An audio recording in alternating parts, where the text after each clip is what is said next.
헤파이스토스의 탄생, 신이 내린 원치 않는 선물.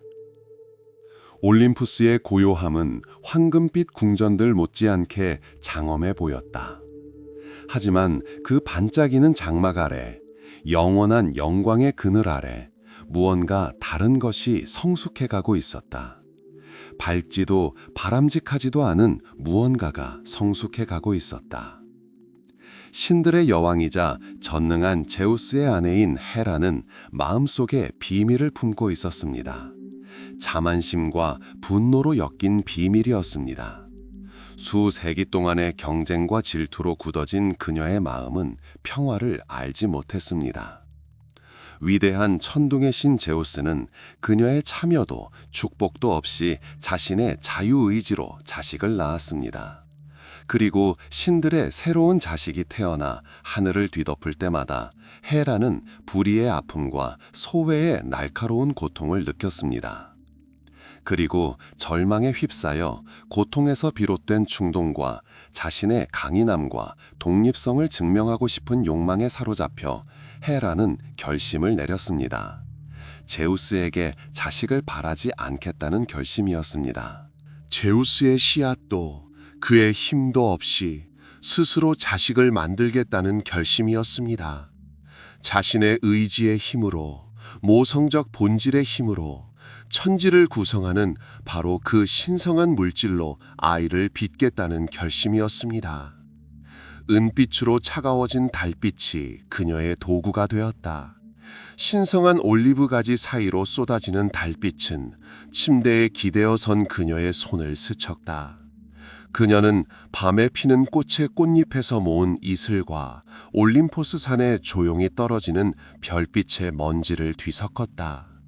한때 아프로디트의 선물로 장식되었던 그녀의 손가락은 이제 맹렬한 집중력으로 움직이며 이 영묘한 물질로 형상을 조각해냈다. 그 형상은 그녀만의 것이 될 것이다. 오직 그녀만의 것이 될 것이다. 승리의 나팔 소리도 갓 태어난 태양의 광채도 없었다. 오직 고요하고 강렬한 노력만이 있었다. 헤라가 들이쉬는 숨결마다 욕망으로, 내쉬는 숨결마다 결의로 가득 차 있었다. 그녀는 자기 안에서 생명이 시작되는 것을 느꼈지만 그것은 결합에서 비롯되는 불꽃이 없는 삶이었다.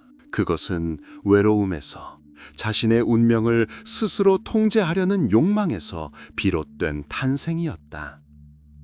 그리고 바스락거리는 나뭇잎 소리와 멀리서 들려오는 하늘의 울림만이 간간히 들리는 정적 속에 그가 나타났다. 사랑의 아이가 아니라 자부심의 아이였다. 선물이 아니라 도전이었다. 그는 약했지만 이미 그의 모습에는 특별한 무언가가 있었다.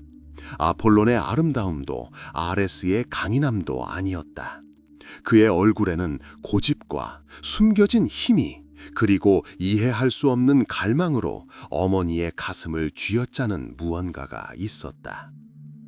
헤라는 그를 바라보았고 그녀의 눈에서는 단순한 모성애 이상의 무언가가 느껴졌다. 두려움이었다. 자신이 만들어낸 것에 대한 두려움이었다. 이렇게 특이한 환경에서 태어난 이 아이가 자신이 기대했던 모습과 다를지도 모른다는 두려움이었다. 빛나지도 완벽하지도 않을 거라는 두려움이었다. 그는 불완전했다. 몸은 기형이었고 다리는 휘어져 있었다. 이것이 그의 첫 번째 말로 표현되지 않은 죄였다. 그가 사랑받지 못하게 만든 죄였다. 완벽한 아이를 만들고자 했던 헤라는 자신의 의지를 뛰어넘는 현실과 마주쳤다. 그녀의 창조물은 완벽하지 않았다. 그리고 그녀의 계획이 실패한 그 순간, 만약 있었다면 그녀의 모성애는 사라져버리고 오직 쓰라림과 실망만 남게 되었다. 신들의 여왕이자 자신의 힘으로 아이를 창조한 그녀는 아들의 기형을 더 이상 용납할 수 없었다. 그것은 그녀의 완벽함에 얼룩을 남기고 자신의 실패를 상기시키는 것이었다. 그래서 그녀는 냉정하게 새로운 결정을 내렸다. 아들의 운명을 영원히 바꿀 결정이었다. 그녀는 그를 품에 안았다. 온기는 없었지만 부드럽게, 그리고 올림포스 산의 가장자리를 향해 걸어갔다. 바람이 그녀의 머리카락을 흩날렸고 아래 끝없이 펼쳐진 시면에서는 구름이 소용돌이며 땅을 가렸다. 헤라는 혐오와 절망이 담긴 마지막 표정을 지으며 아이를 밀어냈다. 헤파이스토스, 원치 않는 이 아들의 이름이었다. 그리고 그는 추락하고 있었다. 하늘에서, 신의 세계의 정점에서 오직 망각만이 기다리고 있는 시면으로, 고통과 공포에서 비롯된 그의 비명은 바람의 포효에 묻혔다. 태어날 때부터 뒤틀린 그의 몸은 그가 한 번도 본 적 없는 땅으로 추락하고 있었다. 헤파이스토스의 길은 이렇게 시작되었다. 고통과 외로움, 그리고 거부감으로 엮인 길. 신들이 내린 원치 않는 선물이자 어머니에게 버림받은 그는 빛나는 올림푸스에서 영원히 멀리 떠돌아다닐 운명에 처했다. 하지만 바로 이 시면, 이 추락 속에 그의 장래 위대함에 대한 비밀이 숨겨져 있었다. 아무도 예견하지 못했던 비밀이었다. 하늘에서 떨어지는 것과 외로움. 한때 올림포스 올리브 나무의 황금빛 면류관에 부드럽게 속삭였던 바람이 이제 그를 갈기갈기 찢어발기고 있었다. 공기의 모든 움직임은 일격이었고 숨결 하나하나는 그의 연약하고 이끌어진 몸을 조롱하는 것이었다. 헤파이스토스는 추락하고 있었다. 태양이 영원해 보이고 뮤즈들의 노래가 끊이지 않는 높은 곳에서 영원한 황혼이 지배하고 마치 다른 세상에서 들려오는 듯 신성한 웃음소리만이 메아리치는 심연으로 추락하고 있었다. 처음에는 소리조차 나지 않던 그의 울부짖음은 질질 끌리는 신음으로 변해 자연의 굉음 속에 녹아들었다. 아득히 먼 미지의 땅이 그에게 달려들며 고통과 망각만을 약속했다. 그는 빛나는 봉우리들이 빠르게 사라지는 모습, 손으로 만질 수 있을 것 같던 별들이 희미해지는 모습을 보았다. 아직 세상의 빛에 익숙해질 시간이 없었던 그의 눈에는 거부의 시면 전체가 비쳤다. 그는 신의 뜻의 산물이었지만 신성한 어머니에게 버림받았다. 원치 않는 존재, 불필요한 존재. 추락은 영원히 계속되는 듯 했다.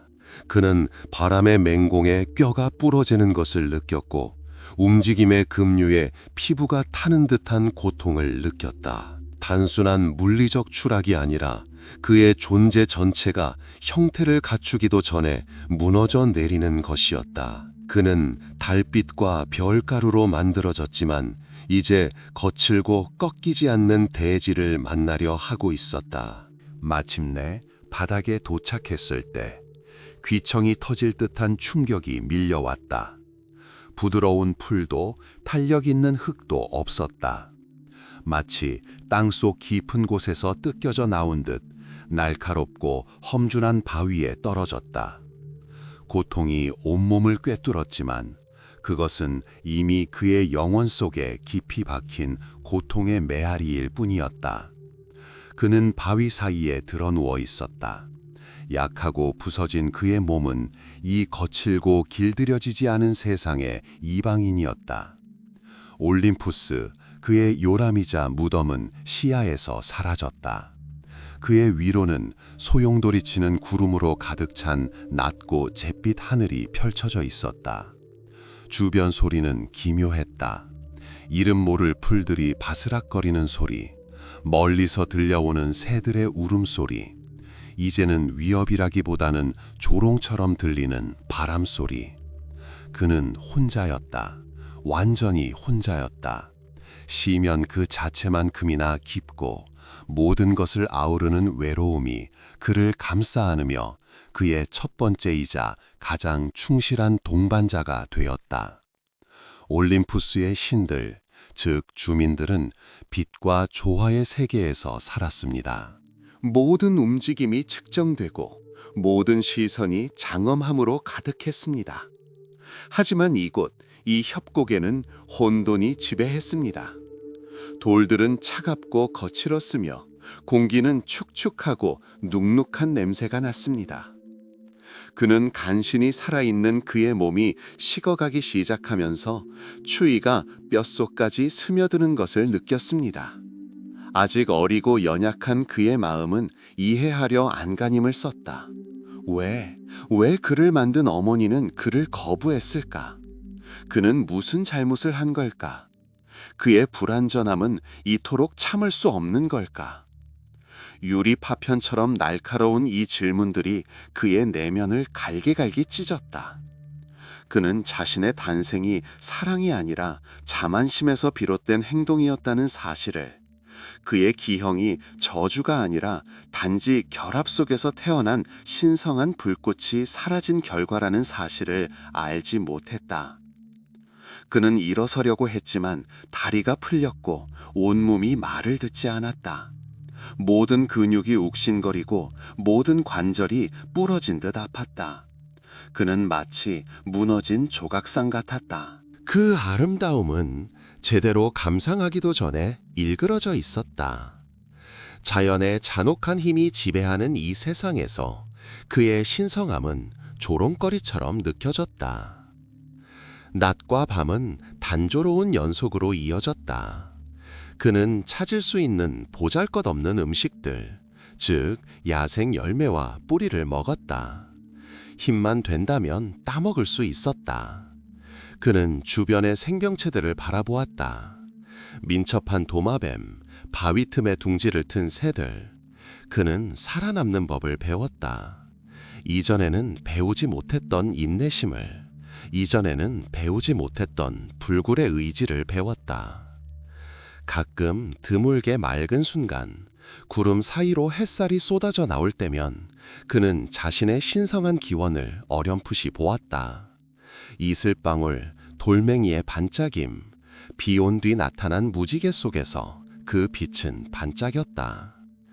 이러한 희미한 빛들은 그에게 자신이 어디에서 왔는지 상기시켜 주었고 거부의 쓰라림을 더욱 강렬하게 만들었다. 하지만 이 외딴 곳, 돌과 그림자 속에서도 그의 영혼 속에는 새로운 무언가가 싹트고 있었다. 아름다움도 힘도 아닌 무언가. 그것은 열망이었다. 이해하고자 하는 열망, 창조하고 싶은 열망, 버림받은 자조차도 세상에서 자신의 자리를 찾을 수 있음을 증명하고 싶은 열망. 이전에는 저주처럼 느껴졌던 그의 외로움은 그의 피난처이자 실험실이 되었다. 올림포스의 번잡함에서 멀리 떨어진 이곳에서 그는 여정을 시작할 수 있었다. 길고 험난할 것으로 예상되었던 여정이었지만 어쩌면 바로 그 이유 때문에 그리고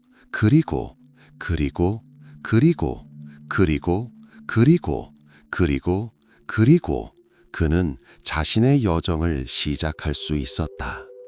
바다 깊은 곳의 은신처, 테티스와 바다 요정과의 만남. 그가 넘어진 돌들은 끝없는 하강의 첫걸음을 뿐이었다. 뒤틀린 몸 아래 느껴지는 땅은 거칠고 따가웠다. 하지만 바람이 잃어버린 세계에 영원한 노래를 부르는 이 거칠고 길들여지지 않은 황야에서도 운명은 헤파이스토스에게 새로운 시험을 준비해 놓았다. 어머니의 거부라는 잔혹한 힘을 견뎌낼 수 없었던 그의 상처 입은 몸은 마치 다른 피난처를 찾는 듯 했다. 그리고 마침내 찾았다. 어느 순간 태양이 오랜 공백을 사과하듯 구름 장막을 뚫고 나올 때 헤파이스토스는 발밑의 땅이 흔들리는 것을 느꼈다. 두려움의 떨림이 아니라 시면에서 뿜어져 나오는 생명의 고동이었다. 지진의 굉음이 아니라 행성 그 자체가 내뿜는 깊고 목구멍에서 터져나오는 한숨이었다. 거대한 짐승처럼 그것은 자신의 비밀을 드러내고 있었다. 그리고 그때 그의 놀란 시선 앞에서 땅이 열렸다. 시면이 아니라 마치 차원문 같았다. 그의 눈앞에 순식간에 나타난 깊은 틈에서 시원하고 짭짤한 공기가 흘러나왔다. 해초와 미지의 심의 냄새가 진동했다. 그것은 바닷물 냄새였다. 해안가를 따라 튀는 바닷물이 아니라 빛에 닿지 않은 고대의 비밀을 간직한 바다의 냄새였다. 고통보다 강한 본능에 이끌려 헤파이스토스는 뒤뚱뒤뚱 걸어가며 두 손으로 몸을 지탱하며 이 신비로운 통로를 향해 나아갔다. 아래로 내려가는 길은 길었지만 올림푸스에서 떨어졌을 때와는 달랐다. 굉음을 내는 바람은 없었고 잠자는 거인의 숨소리를 연상시키는 고요하고 차분한 웅웅거림만 들렸다. 협곡의 벽들은 점차 모습을 바꾸었다. 거친 돌들은 세월의 윤이 난 매끄러운 바위들로 바뀌었고 그 바위들을 따라 은빛 물이 가느다란 실처럼 흘러갔다. 공기는 점점 더 습해지고 빛은 점점 더 옅어져 마치 에메랄드빛 물속을 뚫고 들어오는 듯 초록빛을 띠었다. 마침내 바닥에 도착했을 때 얼마나 시간이 흘렀는지 알 수 없었다. 하지만 단단한 땅이 있을 거라 예상했던 곳은 환상일 뿐이었다. 발밑의 땅은 마치 부드러운 진흙처럼 부드러워졌고 주변에 새로운 현실이 펼쳐진 듯했다. 위 어딘가에서 쏟아져 내리는 황금빛이 에메랄드빛 파도를 뚫고 굴절되어 황홀한 수중 세계를 만들어냈다. 그는 익사하는 것이 아니었다. 물속에 있었지만 마치 이곳의 정수처럼 진하고 풍부한 공기가 흐르는 듯 자유롭게 숨을 쉬고 있었다. 그의 앞에는 광활한 수중 동굴이 펼쳐져 있었다. 벽은 벨벳 커튼처럼 흔들리는 해초로 장식되어 있었고 진주가 흩뿌려져 부드러운 내면의 빛으로 반짝였다. 동굴 한가운데 부드러운 모래사장 위에 작고 빛나는 물고기 떼가 둘러싼 채 그녀는 쉬고 있었다. 테티스, 바다의 여신, 현명한 네레우스의 딸. 그녀의 아름다움은 그녀가 의인화한 자연만큼이나 자유분방했다. 바다 거품 색깔의 그녀의 머리카락은 어깨 위로 흘러내렸고 깊은 바다 색깔의 그녀의 눈은 호기심 어린 눈빛으로 헤파이스토스를 바라보았지만 두려움은 없었다. 그녀 주변에는 바다의 요정 네레이들이 맴돌았다. 그들의 몸은 무지갯빛 조개 같았고 목소리는 마치 파도의 선율처럼 속삭였다. 그들은 그렇게 기묘하고 이끌어진 모습을 한 존재를 본 적이 없었다. 동시에 그들의 시선을 사로잡는 내면의 강인함을 지니고 있었다. 가장 위대한 신들이 자신의 손을 잡으려 했지만 자신은 필멸자를 택했을 때 거부당하는 고통을 가슴 깊이 느꼈던 테티스는 헤파이스토스를 이해했다. 그녀는 그의 기형적인 몸에서 기형이 아니라 운명의 징조, 더 깊은 또 다른 힘의 징조를 보았다. 그녀는 그에게 손을 내밀었다. 우아하고 강인한 손가락은 무지갯빛 산호로 장식되어 있었다.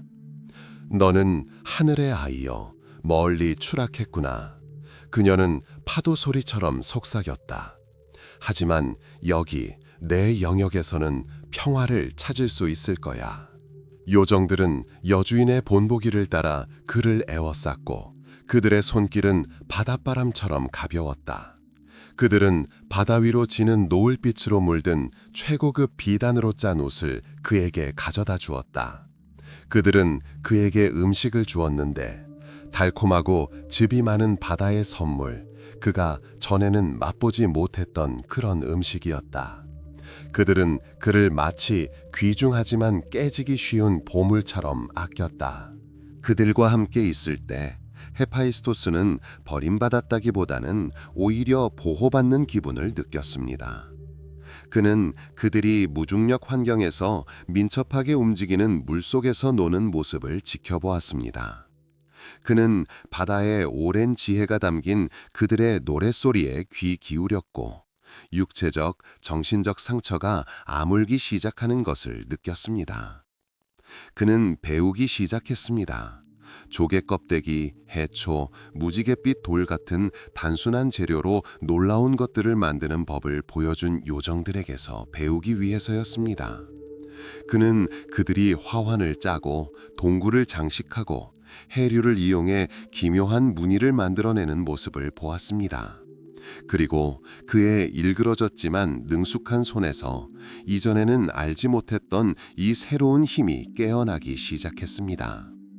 그는 매끄러운 돌멩이를 손에 쥐었고 손가락 아래에서 돌멩이는 형태를 갖추기 시작했다. 그는 형태없는 덩어리에서 아름다운 무언가가 태어나는 것을 보았다. 그것은 올림픽의 완벽함과의 비교가 아니라 혼돈 속에서 탄생한 내면의 조화의 구체화였다. 테티스는 미소를 지으며 그를 바라보았다. 그녀는 이 버림받은 신성한 아들에게서 창조의 불꽃이 깨어나는 것을 보았다. 그의 여정이 아직 끝나지 않았다는 것을 그녀는 알고 있었지만 바로 이곳 바다의 품에서 그는 첫 번째 안식처를 찾았다. 그곳은 그의 미래 통달의 요람이 될 안식처. 그가 자신만의 세계, 불과 물, 고통과 희망으로 탄생한 세계를 창조하기 시작할 수 있는 곳이었다. 첫 번째 창조, 고독 속에서의 숙달 개발. 에메랄드 빛으로 물든 수중 동굴은 헤파이스토스에게 단순한 피난처가 아니라 그의 싹트는 재능의 요람이 되었습니다. 바다처럼 깊은 지혜를 지닌 테티스는 그를 추악한 추방자가 아니라 실현되지 않은 힘으로 가득 찬 그릇으로 여겼습니다. 깃털처럼 가벼운 손길과 아름다운 목소리로 바다의 요정들은 그를 보호해 주었지만 보호하지는 않았습니다. 그들은 그의 내면 세계가 꽃피는 데 필요한 공간과 자유를 그에게 주었습니다. 헤파이스토스가 가장 먼저 느낀 것은 안도감이었다. 태어날 때부터 그를 괴롭혔던 비난의 시선과 경멸의 메아리가 사라지자 그는 숨을 깊이 쉴 수 있었다. 소금기와 정체를 알 수 없는 해초향으로 가득 찬 이곳의 공기는 상쾌하게 느껴졌다. 그는 물속에서 움직이는 요정들을 바라보았다. 마치 달빛과 진주로 엮인 듯 그들의 몸은 믿을 수 없을 만큼 우아하게 미끄러져 나갔다. 그들은 산호와 해초로 화환을 만들고 자개로 장신구를 만들었다. 가늘고 민첩한 손가락은 마치 나비처럼 자개 위를 펄럭였다. 헤파이스토스는 여전히 어색하지만 더 강한 다리에 기대어 그 모습을 흉내내기 시작했다. 그는 매끄럽고 바닷물에 윤이 난 돌들을 주어 흥미로운 질감이나 색깔을 가진 돌들을 찾아다녔다. 이전에는 고통과 추위에만 익숙했던 그의 손은 이제 동굴바다에서 발견한 부드러운 점토의 감촉과 비틀고 엮을 수 있는 해초의 탄력을 느꼈다. 그의 초기 작품들은 단순했지만 이미 그가 보아온 모든 것과는 확연히 구별되는 특별한 불꽃이 튀었습니다. 그는 돌로 작은 바다생물 조각상을 만들었습니다. 무지갯빛 비늘을 가진 우아한 물고기, 시간의 나선을 연상시키는 복잡한 조개 껍데기 등. 님프들은 그의 작품에 감탄했습니다. 그들은 그에게 새로운 재료들을 가져왔습니다. 수중 동굴에서 샘솟는 반짝이는 수정, 심해에서 캐낸 가느다란 은실, 어둠 속에서 빛나는 희귀한 해초들이었습니다. 테티스는 그를 지켜보며 한때의 고통과 절망으로 일그러져 있던 그의 얼굴이 이제는 집중과 고요한 기쁨으로 환하게 빛나는 것을 보았다. 그녀는 그가 자신의 왕국에서 발견한 고독과 보살핌 속에서 단순한 창조의 욕망 이상의 무언가가 깨어나고 있음을 깨달았다. 그것은 치유였다. 거부당해 불구가 된 영혼의 치유였다. 헤파이스토스는 자신이 금속에 대한 특별한 감각을 가지고 있음을 깨달았습니다. 어느 날 수중 동굴을 탐험하던 중 그는 바닷속에 떨어진 별처럼 반쯤 어두운 어둠 속에서 반짝이는 금과 은 광산을 발견했습니다. 그는 이 귀금속들을 가져다가 돌을 도구로 사용하여 가공하기 시작했습니다. 그는 그것들을 다듬고 그것들로 님프들이 기쁘게 착용하는 우아한 장신구를 만드는 법을 배웠습니다. 하지만 그의 진짜 발견은 열을 이용해 금속에 새로운 생명을 불어넣을 수 있다는 것이었습니다.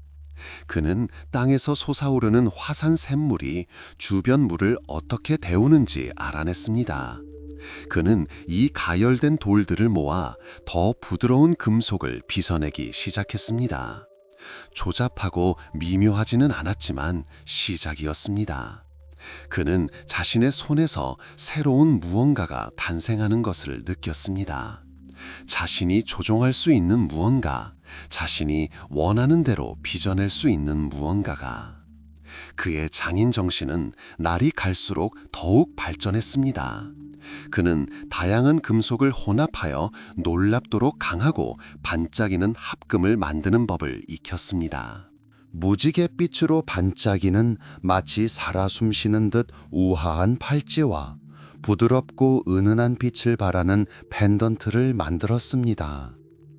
그의 작품은 아름다울 뿐만 아니라 바다의 마법과도 같은 존재, 이 깊은 바닷속에 깃든 고대의 힘을 담은 메아리였습니다. 그는 불을 실험하기도 했습니다. 모든 것을 태워버리는 파괴적인 불은 아니었지만 물질을 변화시킬 수 있는 열을 조절하는 불이었습니다.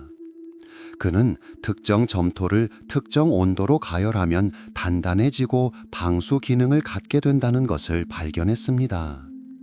그는 그 점토를 이용하여 아름다울 뿐만 아니라 바닷물의 압력을 견딜 수 있는 기능적인 용기를 만들기 시작했습니다. 올림포스의 번잡함과 잔혹함에서 멀리 떨어진 이 고독 속에서 헤파이스토스는 진정한 안식처를 찾았습니다. 그는 과거를 잊지 않았지만 더 이상 고통의 원천이 아니었습니다. 과거는 하나의 동기가 되었습니다. 창조하고 변화시키려는 동기였습니다. 그는 자신의 뒤틀린 몸이 저주가 아니라 완벽으로 향하는 또 다른 길일 뿐임을 깨달았습니다. 인내와 끈기, 그리고 물질에 대한 깊은 이해가 필요한 그 길 말입니다. 님프와 테티스는 그의 첫 제자이자 첫 숭배자가 되었습니다. 그들은 그의 작품, 단순한 재료를 예술 작품으로 승화시키는 그의 능력에 감탄했습니다. 그들은 그를 단순한 신이 아니라 기적을 행할 수 있는 손재주를 가진 거장으로 여겼습니다. 그리고 그들의 인정을 느낀 헤파이스토스는 자신의 영혼이 힘으로 가득 차는 것을 느꼈습니다. 고독 속에서 태어났지만 이제는 사랑과 보살핌 속에서 꽃피는 힘이었습니다. 그는 준비되었습니다. 다음 단계를 향해 나아갈 준비가 되었습니다. 그의 운명과 올림포스 전체의 운명을 바꿀 그 단계를 말입니다. 올림푸스로의 귀환, 숨겨진 숙련과 복수. 에메랄드 빛이 벨벳처럼 부드러운 해초 위에서 춤추는 심해는 헤파이스토스의 요람이자 학교가 되었습니다. 테티스의 다정한 보호와 바다 요정들의 세심한 보살핌 아래 그의 일그러진 몸은 힘뿐 아니라 목적의 시까지 얻었습니다. 잊혔던 고독은 고요하지만 열정적인 창조력으로 자리를 옮겼습니다. 이전에는 고통만을 느끼던 그의 손은 이제 놀라운 기교로 금속, 돌, 진주를 다루며 우아함과 숨겨진 힘으로 가득 찬 작품들을 탄생시켰습니다. 그는 맹목적으로 집어삼키는 불이 아니라 변화시키고 물질에 새로운 생명을 불어넣는 불을 제압하는 법을 배웠습니다. 그는 바다의 고대 지혜, 무한한 힘, 그리고 신비로운 아름다움을 반영하는 거장이 되었습니다. 하지만 그의 깊은 내면, 새롭게 찾은 평화의 표면 아래 아물지 않을 상처가 있었다. 바로 거부의 기억이었다. 자존심과 실망으로 그를 시면에 빠뜨린 어머니, 헤라 여왕의 모습이 그의 영혼에 깊이 새겨져 있었다. 금빛의 반짝임, 무지갯빛 보석, 금속을 두드리는 망치의 타격 하나하나, 이 모든 것은 단순한 창조 행위가 아니라 고요하고 느린 복수를 위한 준비였다. 아레스의 파괴적이고 맹렬한 복수가 아니라 자신을 거부한 자들의 약점을 깊이 이해하고 능숙하게 처단한 미묘하고 신성한 처벌이었다. 어느 날 테티스는 자신의 신탁이 바뀌는 것을 감지하고 그의 손을 만지며 속삭였다. 내 길은 깊은 곳에만 있는 게 아니야. 하늘이 너를 부르고 있단다, 얘야. 이제 때가 왔다. 돌아갈 때가 왔다. 올림포스가 낳은 것을 보여줄 때가 왔다. 헤파이스토스는 자신의 수중 왕국을 떠났지만 혼자 떠난 것은 아니었다. 그는 오직 필수품만을 가지고 떠났다. 깊은 바닷속에서 벼려낸 도구들과 고독 속에서 다듬어진 그의 기술. 그는 영광을 추구하지 않고 정의를 추구했다. 그의 귀환은 승리의 행렬이 아니었다. 오히려 황금빛 궁전을 미끄러지듯 지나가는 그림자 같았다. 신들이 각자의 고민과 음모, 그리고 영원한 논쟁에 몰두하던 그 시간에 그는 아무도 모르게 올림포스에 나타났다. 그의 뒤틀린 몸, 절뚝거리는 걸음걸이, 이 모든 것은 잘 알려져 있었다. 하지만 이제 그 뒤에는 다른 무언가가 있었다. 동정심이 아니라 말없는 도전이었다. 그는 자신의 귀환에 대해 말하지도 만남을 구하지도 않았다. 대신 그는 화려함과 소음에서 멀리 떨어진 한적한 곳을 찾아 작업을 시작했다. 올림포스에서 그가 처음 만든 작품들은 소박했지만 놀라웠습니다. 그는 결코 시들지 않는 섬세한 금빛 꽃과 숨 쉬는 듯 보이는 은상들을 만들었습니다. 그는 여신들을 위해 아름다운 만큼 기능적인 장신구를 제작했는데 사악한 생각을 막아주는 티아라나 여신의 본연의 아름다움을 더욱 돋보이게 하는 팔찌처럼 말입니다. 그의 작품은 완성도 면에서 완벽했지만 단순한 장식 이상의 무언가가 항상 엿보였습니다. 신들은 자신들의 화려함에 익숙해져 무슨 일이 벌어지고 있는지 곧바로 파악하지 못했다. 그들은 그를 그저 숙련된 장인, 기적적으로 재능을 얻은 듯한 궁정의 거장으로 여겼다. 그러나 화강암 같은 심장을 가진 헤라는 아들에게서 느껴지는 냉기를 느꼈다. 우연히 두 사람의 시선이 마주쳤을 때 그녀는 그의 눈에서 예전의 복종이 아닌 차가운 결의, 고통에서 비롯된 지혜를 보았다. 그는 그들의 관심을 끌려고 하지 않았지만 그의 장인 정신은 그 자체로 드러났다. 그의 작품은 그의 목소리이자 무기가 되었다. 그는 단순한 물건이 아니라 상징을 창조했다. 놓친 기회의 상징, 거절당한 사랑의 상징, 예상치 못한 곳에서 나타난 신성한 힘의 상징. 올림푸스의 영원한 찬란함 속에서 그의 가장 대담한 창조물들이 조금씩 모식을 드러내기 시작했습니다. 그것들은 장식이 아니라 기계였습니다. 복잡하고 우아하며 오직 그에게만 복종하는 존재였습니다.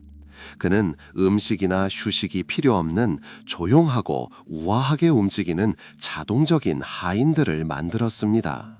그는 순수한 빛으로 조각된 듯 보이는 왕자를 만들었지만 신이나 여신이 그 위에 앉으면 보이지 않는 힘으로 그들을 왕좌에 묶어서 다시 일어설 수 없게 만들었습니다.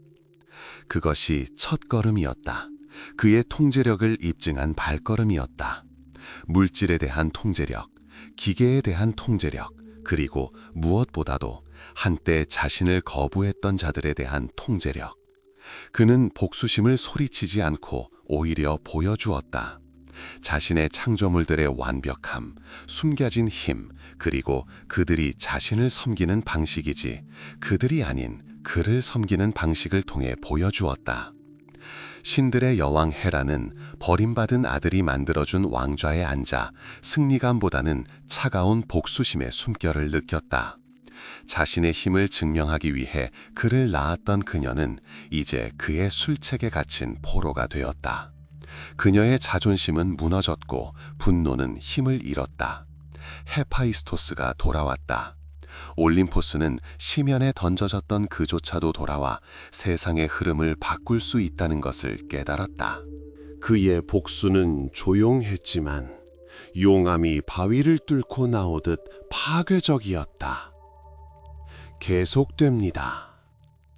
아프로디테의 매력, 사랑, 열정, 그리고 배신. 순수한 빛으로 빚어진 왕좌는 헤파이스토스에게 복수의 도구일 뿐만 아니라 그의 새로운 지위를 상기시키는 상징이기도 했습니다. 어머니에게 버림받은 절름발이 신이었던 그는 이제 올림포스의 가장 강력한 신들을 위한 운명의 실을 손에 쥐고 있었습니다. 하지만 이 복종의 영역, 뜨거운 금속 냄새와 희귀한 기름 냄새가 가득한 고요한 작업실 속에서도 그의 마음은 여전히 외로웠습니다. 예술로 승화시키는 법을 터득했던 그 외로움은 이제 다른 위안을 찾기 시작했습니다. 그리고 그녀가 나타났다. 사랑과 미의 여신 아프로디테. 바다 거품 속에서 태어난 그녀는 필멸자와 불멸자의 마음에 매혹적이었다. 그녀는 희생자도 간청자도 아닌 완벽한 형상으로 구현된 욕망의 정수 그 자체로 나타났다. 나비 날개의 가벼운 감촉처럼 그녀의 발걸음은 침묵을 깨뜨리지 않았지만 그 메아리는 헤파이스토시의 영혼 가장 은밀한 곳까지 스며들었다. 그녀의 아름다움은 단순히 외적인 아름다움이 아니었다. 내면에서 우러나오는 광채였고 거부의 얼음조차 녹일 수 있는 쾌락의 약속이었다. 새벽 하늘빛을 닮은 그녀의 눈은 단순한 흥미를 넘어선 호기심이 뒤섞인 눈빛으로 헤파이스토스를 바라보았다. 그녀의 눈빛에는 이해심이 담겨 있었다. 아름다움의 화신인 그녀는 종종 자신이 본성의 포로가 된 듯한 느낌을 받았고 보기 흉하지만 강력한 신과의 결혼에 굴복해야 하는 상황에 놓였다. 헤파이스토스, 자네는 기적을 만들어냈군. 그녀가 속삭였다. 그녀의 목소리는 은방울처럼 울려 퍼졌다. 하지만 자네는 가장 중요한 기적을 잊었군. 사랑의 기적 말이야. 존경에는 익숙하지만 감탄에는 익숙하지 않았던 헤파이스토스는 경악했다. 처음으로 그는 자신을 불구의 신이 아니라 무기와 기계뿐 아니라 여신의 마음을 사로잡을 수 있는 무언가를 만들어낼 수 있는 인간으로 여겼다. 완벽한 올림포스 신들 사이에서 늘 이방인처럼 느껴졌던 그는 여신의 눈에서 자신의 영혼이 비친 모습을 보았다. 왜곡되었지만 본질을 잃지 않은 자신의 영혼이었다. 그들의 만남은 비밀이 되었다. 장미 향기와 비단의 속삭임에 쌓인 비밀. 그녀의 존재에 영감을 받은 헤파이스토스는 그녀를 위해 1000개의 별빛이 담긴 황금 목걸이를 만들어 주었다. 그 목걸이는 가장 어두운 밤에도 그녀의 길을 밝혀줄 것이었다. 그는 그녀의 아름다운 뿐 아니라 가장 깊은 욕망까지 반영하는 거울을 만들어 주었고, 그녀 자신의 이상적인 사랑의 모습을 보여주었다. 그는 비단과 벨벳으로 짜인 침대, 마치 숨 쉬는 듯 따뜻함과 부드러움으로 고동치는 침대를 만들어 주었다. 아프로디테가 그를 어루만지고 그녀의 입술이 그의 입술과 맞닿았던 그 순간, 헤파이스토스는 오랜 세월의 고통과 외로움이 녹아내리는 것을 느꼈다. 그의 영혼 속 얼음이 그녀의 은은한 열정의 불꽃 아래 녹아내렸다.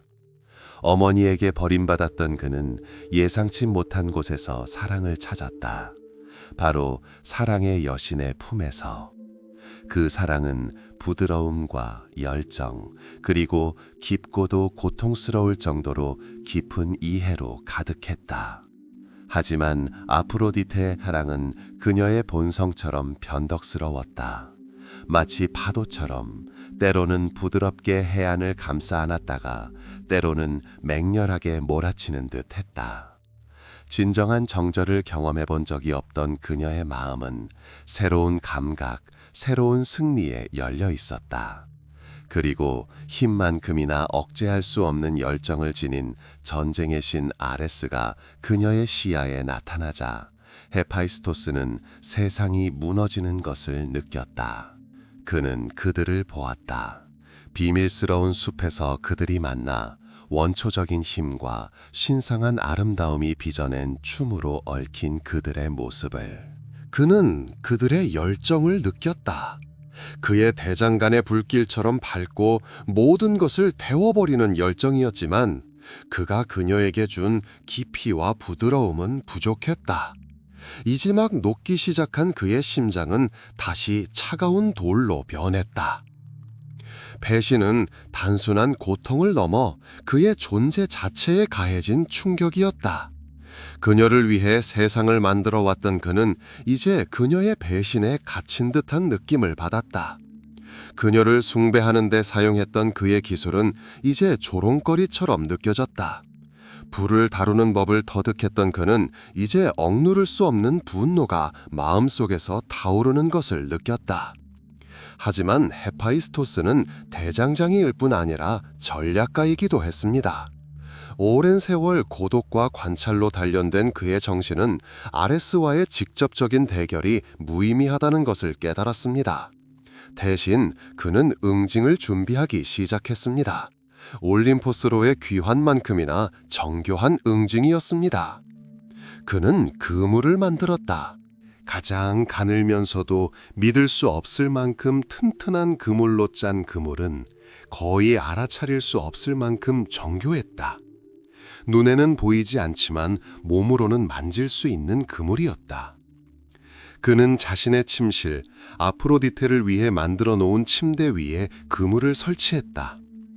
그들의 사랑을 상징해야 할 침대였지만 오히려 함정이 되어 버렸다. 그러던 어느 날 밤 달이 구름 뒤에 숨고 올림포스가 잠들었을 때 헤파이스토스는 속삭임을 들었다. 아프로디테의 속삭임이 아레스를 부르는 것이었다. 그는 그들이 침실로 들어오는 것을 보았고 그들의 몸은 이전과 마찬가지로 격렬한 춤을 추며 서로 얽혀 있었다. 그리고 그들의 몸이 가장 취약한 바로 그 순간 헤파이스토스는 보이지 않는 실을 잡아당겼다. 그의 고통과 실망으로 엮인 황금빛 그물이 그들을 감싸 안아 침대에 묶었다. 사랑과 전쟁의 신 아프로디테와 아레스는 자신들이 배신한 불구의 신에게 포로가 되었다. 그들의 공포와 절망의 울부짖음이 올림포스 산 전체에 메아리쳐 모든 신들을 잠에서 깨웠다. 헤파이스토스는 그들 앞에 서 있었다. 그의 얼굴은 차분했지만 눈은 차가운 불꽃으로 이글거렸다.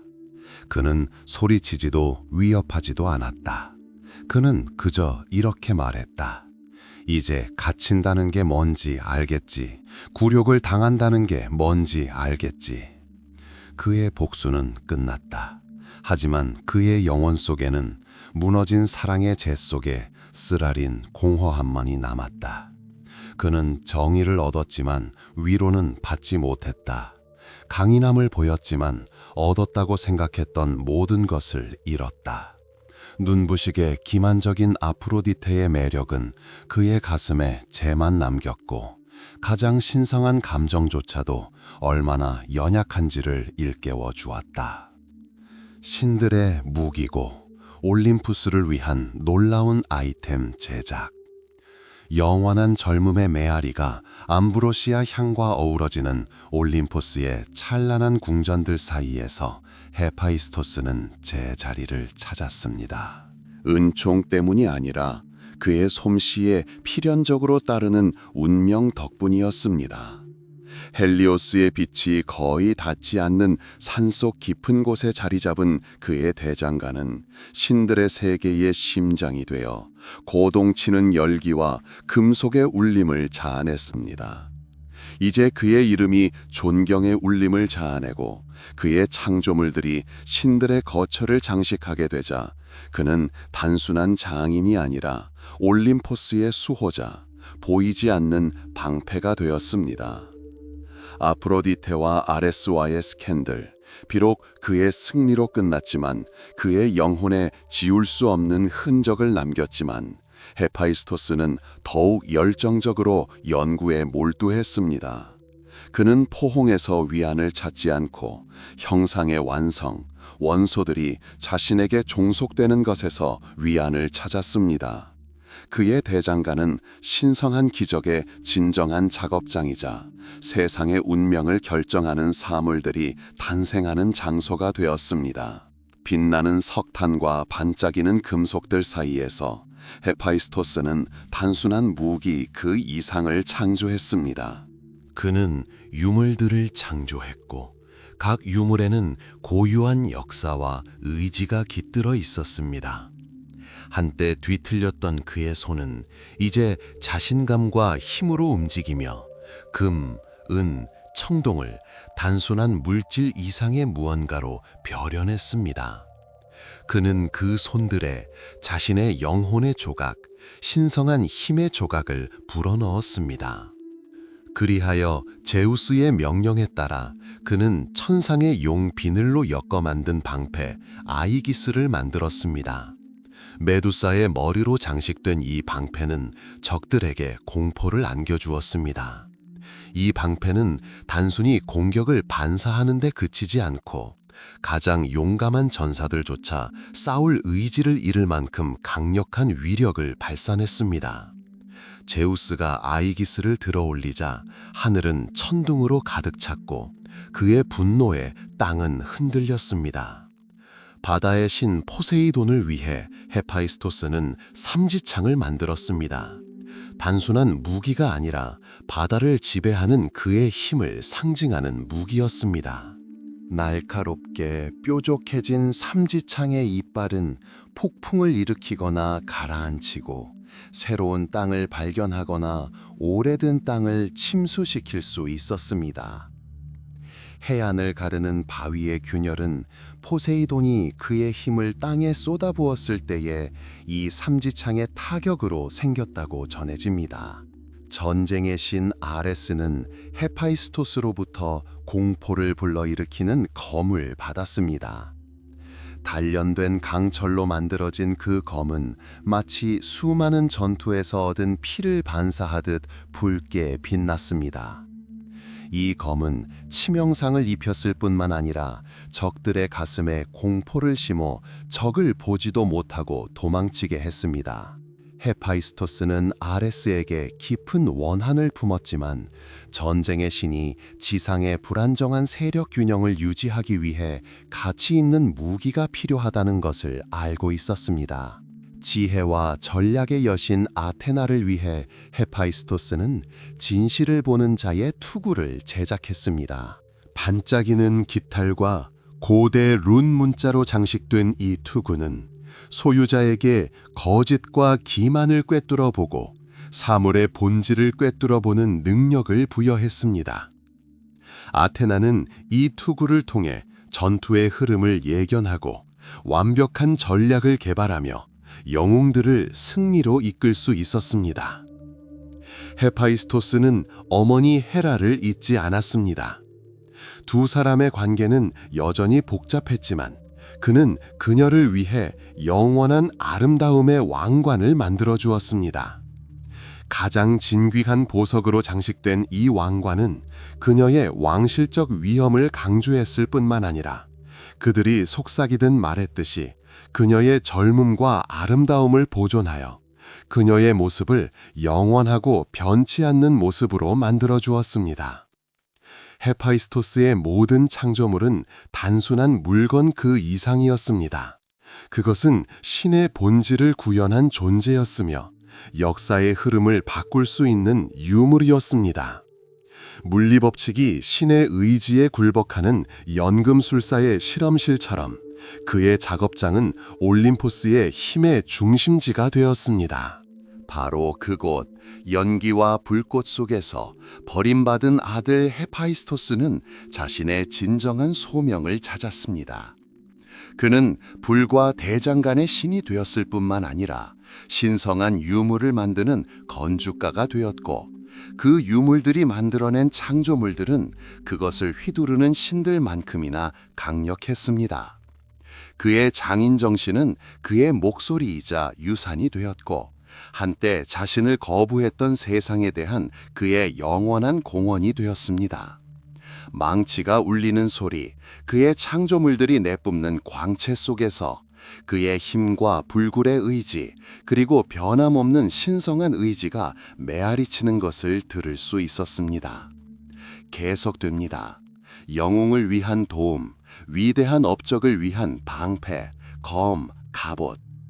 신들의 영역이 영원토록 빛나고 야생 약초와 암브로시아 향이 어우러진 올림포스의 심장부에서 한때 버림받았던 아들 헤파이스토스는 명예로운 자리를 차지했습니다.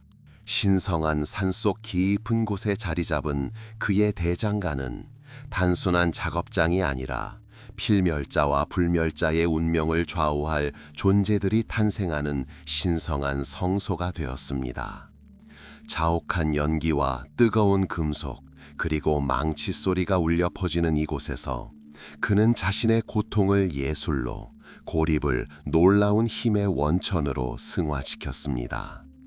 제우스의 번쩍이는 아이기스부터 아레스의 공포를 불태우는 검까지 그의 창조물들은 신성한 힘의 상징이 되었습니다.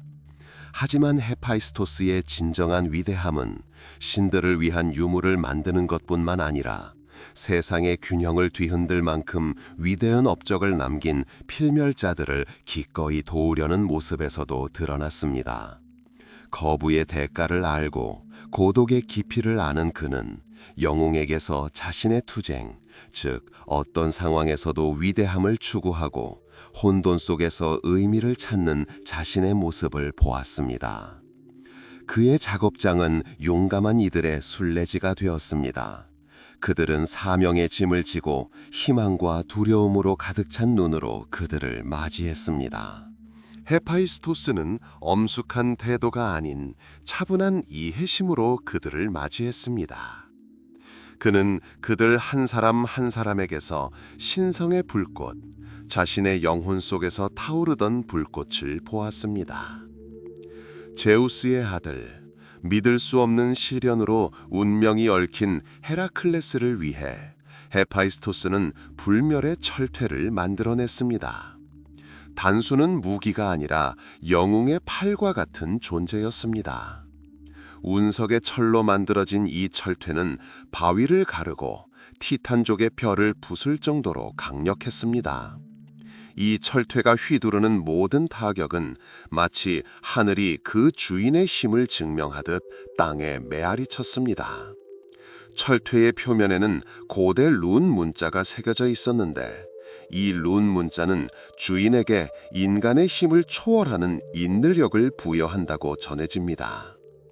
헤파이스토스는 헤라클레스를 위해 아마존 여왕 히폴리타의 허리띠를 만들어 주었습니다. 금실로 엮고 보석으로 장식된 이 허리띠는 놀라운 힘뿐만 아니라 마법의 매력까지 지니고 있었습니다. 단순히 옷을 고정하는 데 그치지 않고 힘과 용기 그리고 승리에 대한 의지를 상징했습니다. 이 허리띠를 착용함으로써 헤라클레스는 육체적인 힘뿐만 아니라 자신감까지 얻었고 어떤 난관도 극복할 수 있었습니다. 페르세우스가 고르곤 메두사와 싸우러 나갔을 때 헤파이스토스는 그에게 진실을 비추는 방패를 선물했습니다. 거울처럼 윤이 나는 이 방패는 공격을 반사할 뿐만 아니라 보는 사람의 진짜 모습을 드러내는 재질로 만들어졌습니다. 그 결과 페르세우스는 고르곤 메두사의 치명적인 시선에 빠지지 않고 그녀를 볼 수 있었고 직접 맞붙는 대신 반사된 모습에 의지하여 승리할 수 있었습니다. 이타카의 교활한 왕 오디세우스를 위해 헤파이스토스는 독심검을 만들었습니다. 이 검은 마치 스스로의 의지를 가진 듯 적이 공격하기도 전에 그의 의도를 감지했습니다. 은빛으로 반짝이는 칼날은 적의 움직임을 예측하여 오디세우스가 우세한 군대를 상대로도 승리할 수 있었습니다. 때때로 헤파이스토스는 영웅들을 위해 더 단순하지만 그보다 덜 중요하지 않은 것들을 만들었습니다. 예를 들어 적진 뒤로 숨는 데 도움을 주는 투명 투구나 바람보다 더 빠르게 움직일 수 있게 해주는 속성의 샌들이 있습니다. 그의 대장간에서 나온 각각의 물건들은 단순한 무기나 갑옷이 아니라 희망의 화신이자 필멸자조차도 위대함을 이룰 수 있다는 믿음의 상징이었습니다. 그는 영웅들을 완벽을 향해 나아가고 역경을 극복하고 세상에서 자신의 자리를 찾는 자신의 투쟁의 연장선으로 여겼습니다. 거부와 외로움에서 태어난 그의 기술은 이제 빛을 위해 봉사하며 위대한 업적을 위해 부름받은 이들을 도왔습니다. 망치를 두드리고 붉게 달궈진 금속의 숨결을 내뿜을 때마다 헤파이스토스는 자신의 이야기가 영웅들의 이야기와 얽히는 것을 느꼈고 용기, 운명, 그리고 신의 개입이 담긴 테피스트리를 만들어냈습니다. 그의 대장간은 단순한 작업장을 넘어 전설이 탄생하고 필멸자들이 역사의 흐름을 바꿀 힘을 찾는 곳이 되었습니다. 계속됩니다. 헤라클레스의 노고, 히폴리타의 철퇴와 허리띠 제작. 불과 단조의 신 헤파이스토스는 녹은 금속의 열기뿐 아니라 거부의 쓰라림까지 꿰뚫어보는 손길을 가진 인물로 올림포스의 황금 궁전에서 자신의 자리를 찾았습니다. 세상의 심장처럼 영원한 불이 타오르는 신성한 산속 깊은 곳에 자리 잡은 그의 대장간은 기적이 탄생하는 곳이 되었습니다. 제우스의 반짝이는 아이기스부터 아레스의 공포를 불태우는 검까지 그의 창조물들은 단순한 물건이 아니라 신성한 힘의 화신, 역사의 흐름을 바꿀 수 있는 유물이었습니다.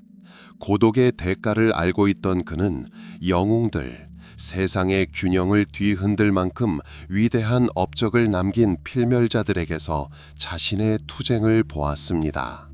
고독의 대가를 알고 있던 그는 영웅들, 세상의 균형을 뒤흔들 만큼 위대한 업적을 남긴 필멸자들에게서 자신의 투쟁을 보았습니다. 제우스의 아들, 믿을 수 없는 시련으로 운명이 얽힌 헤라클레스가 처음으로 대장간의 문턱을 넘었을 때 헤파이스토스는 헛에 섞인 엄숙함이 아닌 차분한 이해심으로 그를 맞이했습니다. 그는 영웅의 눈에서 자신의 영혼 속에서 타오르는 불꽃, 즉 모든 장애물을 딛고 위대해지려는 열망을 보았습니다. 헤라클레스는 파괴할 무기를 얻기 위해 온 것이 아니라 보호하고 길고 어려운 사명을 완수할 힘을 얻기 위해 왔습니다. 근육과 신의 피로 엮인 몸을 가진 영웅 헤파이스토스는 이렇게 말했다. 헤라클레스, 그대의 힘은 위대하지만 그 힘조차도 그대의 위협에 걸맞은 무기가 필요하오. 나는 그대의 손길이 닿을 수 있는 무기, 혼돈과의 싸움에서 그대의 충실한 동반자가 될 무기를 만들어주겠소. 그리고 대장간의 심장부, 뜨거운 열기가 가장 단단한 금속을 녹이는 곳에서 헤파이스토스는 작업을 시작했습니다. 헤라클레스를 위해 그는 불멸의 철퇴를 만들었습니다. 단순한 무기가 아니라 태고적 하늘에서 떨어진 유성철로 만들어진 공학의 경이로움이었습니다. 이 망치의 매 타격은 마치 하늘이 그 사용자의 위력을 증명하듯 땅에 울려 퍼지는 듯 했습니다. 망치의 표면에는 고대의 거의 잊혀진 룬 문자가 새겨져 있었는데 이 룬 문자는 사용자에게 인간의 힘을 초월하는 인내력과 바위를 가르고 거인의 뼈를 부술 수 있는 타격을 견뎌낼 수 있는 능력을 부여한다고 속삭였습니다. 숨겨진 에너지로 고동치는 철퇴는 영웅의 앞길을 가로막는 모든 악에게 분노를 쏟아낼 준비가 되어 있었습니다. 하지만 그것은 시작에 불과했습니다. 헤파이스토스는 영웅의 진정한 힘은 단순한 힘만이 아니라 그의 의지, 즉 지도력에 있다는 것을 알고 있었습니다. 그래서 그는 헤라클레스를 위해 아마존 여왕 히폴리타의 허리띠를 만들었습니다. 그것은 단순한 보석이 아니라 가장 좋은 금실로 짠 유물이었으며 각각은 전사의 정신으로 가득 차 있었습니다. 벨트에 박힌 보석은 고대 여신의 눈처럼 빛나며 힘과 용기를 발산했습니다. 히폴리타의 허리띠는 단순히 영웅의 옷을 고정하는 것 이상의 역할을 했습니다.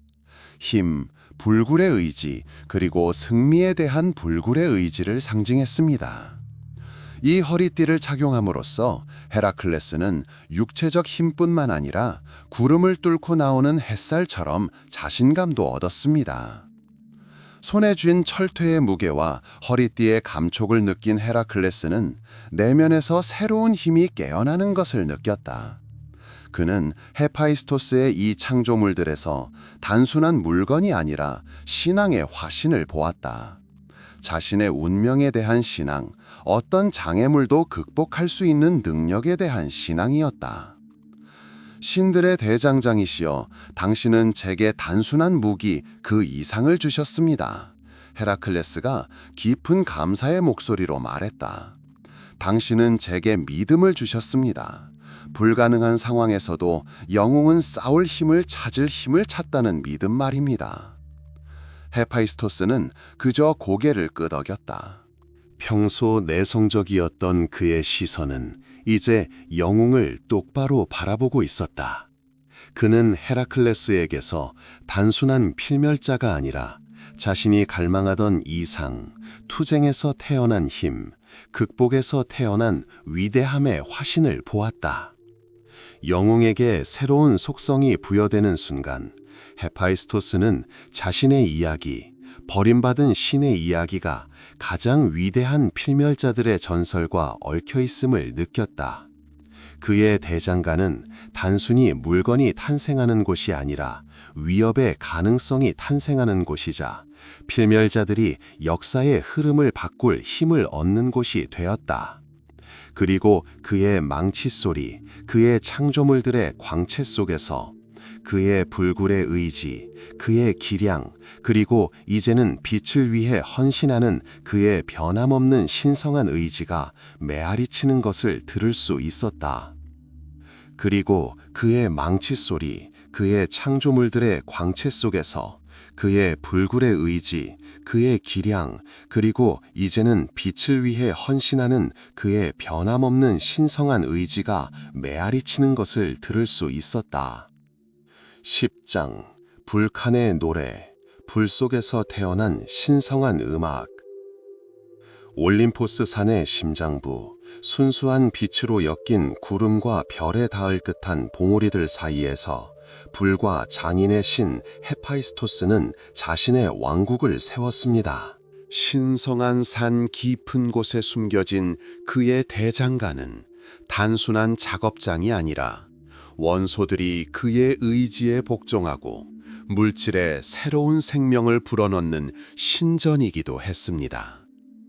붉게 달궈진 금속 냄새와 희귀한 광물 향이 뒤섞인 이곳, 뜨겁고 짙은 공기 속에서 신과 영웅을 위한 경이로운 물건들뿐만 아니라 완전히 다른 무언가, 음악도 탄생했습니다.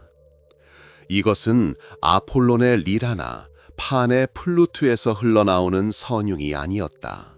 이것은 불 속에서, 망치의 천둥 소리 속에서, 뜨거운 쇠가 물을 통과할 때 나는 휘파람 소리 속에서 태어난 노래였다.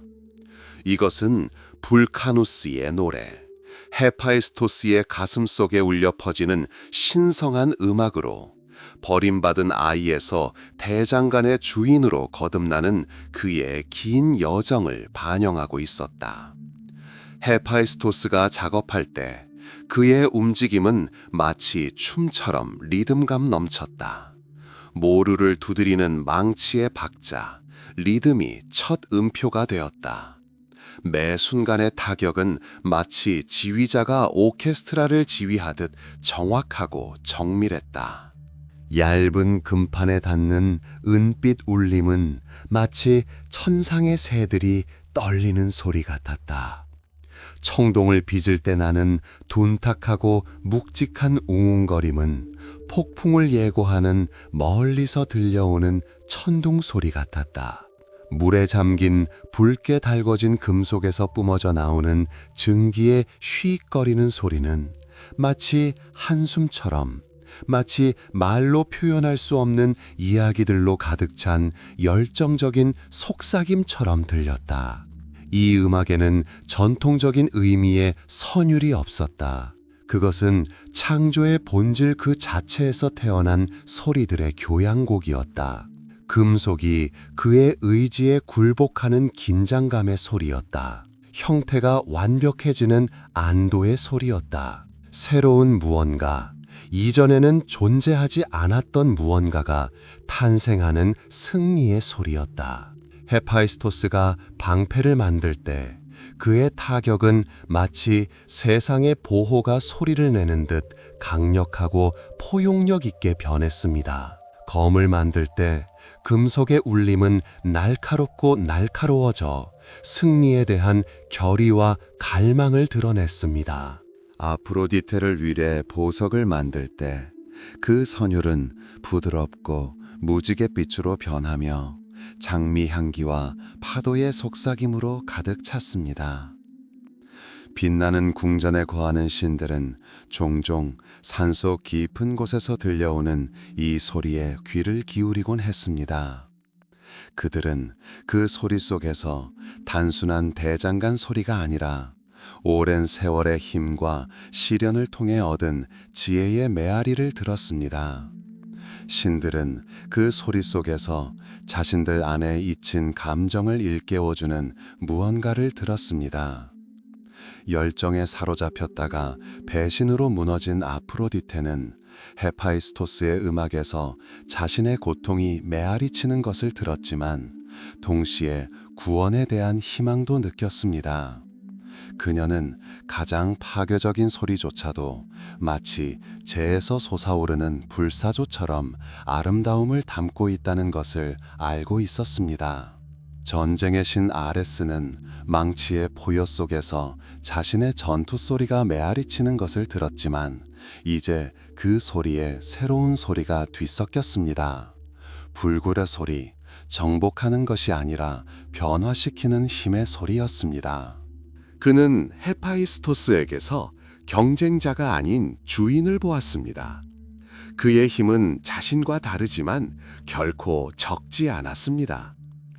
천둥 소리에 귀가 익숙한 하늘의 신 제우스조차도 불칸의 노래에서 매혹적인 무언가를 발견했습니다.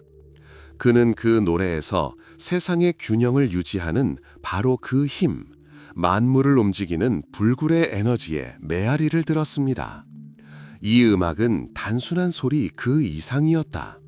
그것은 인내와 끈기의 화신이었고 헤파이스토스가 유배와 외로움 속에서 얻은 교훈이었다. 그는 금속이 적절한 온도에 도달할 때까지 기다리는 법을 배웠다. 그는 분노에 굴복하지 않고 천천히 인내심을 가지고 금속을 다듬는 법을 배웠다. 그는 자신의 몸에서 보았던 것처럼 불완전함 속에서도 아름다움을 발견하고 그것을 장엄한 무언가로 변형시키는 법을 배웠다. 헤파이스토스가 믿을 수 없을 만큼 정밀하고 강력하게 요구되는 특히 어려운 곡을 연주할 때 그의 음악은 더욱 강렬하고 열정적으로 변했습니다. 리듬은 빨라지고 소리는 더욱 깊어졌으며 마치 그의 노력에 산 전체가 흔들리는 듯 했습니다. 이러한 순간 그는 단순한 신이 아니라 한 존재의 의지에 따라 움직이는 자연의 화신이었습니다. 때때로 작업이 끝나고 대장간이 조용해졌을 때 헤파이스토스는 메아리의 귀를 기울였다. 그의 노래가 벽과 돌, 그리고 공중에 울려 퍼지는 메아리. 그것은 영혼의 가장 어두운 구석, 가장 혹독한 환경에서도 아름다움은 태어날 수 있다는 것을 일깨워 주었다. 바람의 속삭임처럼 부드럽지만 뜨거운 쇠처럼 강인한 아름다움. 불 속에서 태어난 이 신성한 음악은 단순한 소리의 교향곡이 아니었습니다. 그것은 헤파이스토스 영혼의 노래였습니다. 극복과 인내, 고통에서 태어나 예술로 승화되는 힘의 노래였습니다. 올림푸스의 심장에서 울려 퍼지는 이 노래는 버림받은 자, 불완전한 자조차도 최고의 화음의 원천이 될 수 있음을 모두에게 일깨워 주었습니다. 계속됩니다. 11. 헤파이스토스 왕국, 불타는 대장관과 그 주민들. 올림포스 산의 깊은 곳, 태양빛은 그저 모호한 전설일 뿐이고 산의 벽들은 대지의 온기를 품고 있는 곳에 헤파이스토스 왕국이 자리 잡고 있었습니다. 그것은 전통적인 의미의 왕국, 즉 왕자와 왕관, 그리고 두려움에 떨고 있는 신하들이 있는 왕국이 아니었습니다. 그것은 지배의 왕국이었으며 통치자는 신이라기보다는 불굴의 불이었고 신하들은 그 불길에서 태어난 존재들이었습니다. 헤파이스토스의 영역에 들어서는 것은 마치 다른 세계에 들어온 것 같았다. 바위를 깎아 만든 협곡에서 뜨거운 열기가 유황과 뜨거운 금속 냄새와 뒤섞여 뿜어져 나왔다. 필멸자들에게는 숨막힐 듯한 냄새였지만 신들, 특히 헤파이스토스에게는 고향의 향기였다. 신이 직접 정교하게 만든 동굴벽은 마치 녹은 금을 얇게 입힌 듯 희미하게 빛났고 그 홈을 따라 흐르는 액체 불꽃은 희미하게 맥동하는 빛으로 길 비추었다. 이 지하 세계의 심장은 바로 대장간 그 자체였다. 거대하고 광활한 대장간은 마치 세상의 끝자락까지 뻗어 있는 듯했다. 그 중심부 검은 화산암층 위에서는 영원한 불꽃이 활활 타올랐다. 그것은 단순한 불이 아니라 살아있는 존재, 대지의 숨결, 헤파이스토스가 자신의 의지에 복종시킨 에너지였다. 불꽃은 때로는 하늘로 치솟아 동굴의 천장에 닿기도 하고 때로는 붉게 달아오른 석탄 크기로 수축하여 새로운 폭발을 준비하기도 했다. 불꽃의 색깔은 밝은 주황빛과 진홍빛에서 짙은 검은색에 가까운 붉은색으로 변하며 매혹적이고 최면을 거는 듯한 빛과 그림자의 유희를 만들어냈다. 이 영원한 불꽃 주변에는 헤파이스토스의 작업장들이 있었다. 알 수 없는 합금으로 만들어진 거대한 모르들은 마치 산 자체의 일부인 듯했다. 그 모르들에 둘러싸인 이곳에는 이마 한가운데에 외눈박이 눈을 가진 헤파이스토스와 같은 원초적인 힘에서 태어난 존재, 키클롭스가 살고 있었다. 그들은 그의 일꾼들이었고 불행과 기술에 있어 그의 형제였다. 산을 들어올릴 만큼 거칠지만 강한 그들의 손은 금속을 다루는데 능숙했다. 그들은 거대한 망치를 휘두르며 망치질할 때마다 동굴 전체에 메아리가 울려 퍼져 헤파이스토스가 직접 음악에 사용한 리듬을 만들어냈다.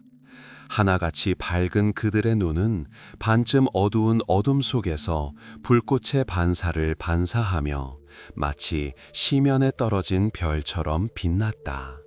그들은 말이 짧았고 으르렁거림과 짧고 거친 명령으로만 가득했지만 그들의 작업은 대장장이의 신에 대한 존경심을 보여주었다. 키클롭스 외에도 헤파이스토스의 왕국에는 그가 창조한 바른 생명체들도 살고 있었습니다. 자동기계는 헤파이스토스가 생명을 불어넣은 금속 생명체였습니다. 그들은 조용하고 우아하게 움직이며 절대적인 정확성으로 명령을 수행했습니다. 어떤 것들은 등에 뜨거운 금속을 짊어진 하인이었고 어떤 것들은 기계적인 움직임에 경외감을 불러일으키는 경비병이었습니다. 그 중에는 보석으로 만들어진 보석도 있었는데 그 몸은 거울처럼 윤이 나도록 닦였습니다. 그들은 헤파이스토스를 위해 살아있는 등불처럼 섬겼고 부드럽고 무지개 빛을 발산하며 영원한 불의 왕국에 색을 더했습니다. 다이아몬드처럼 반짝이는 그들의 눈은 스승의 말을 경청하는 새처럼 신의 모든 움직임을 쫓았습니다. 대장간의 구석, 열기가 덜한 곳에 헤파이스토스는 작업장을 마련했습니다. 최고급 금속으로 만든 도구들과 제작을 기다리는 빈 금속들 사이에서 그는 낮과 밤을 보냈습니다. 이곳의 공기는 그가 만든 작품에 윤활유를 바르는 기름 냄새와 금속의 특별한 강도나 광택을 더하는 데 사용하는 희귀한 약초의 향기로 가득했습니다. 올림포스를 장식하고 영웅들을 섬기는 바로 그 경이로운 존재들이 바로 이곳에서 탄생했습니다. 헤파이스토스는 바로 이 세계의 중심인물이었다. 그의 기형적인 몸, 절뚝거리는 걸음걸이는 힘과 기술이 무엇보다 귀중하게 여겨지는 이 세상에서 그에게 아무런 해가 되지 않는 듯했다. 그는 자신감 넘치게 움직였고 그의 깊고 현명한 눈은 어떤 세부 사항도 놓치지 않았다.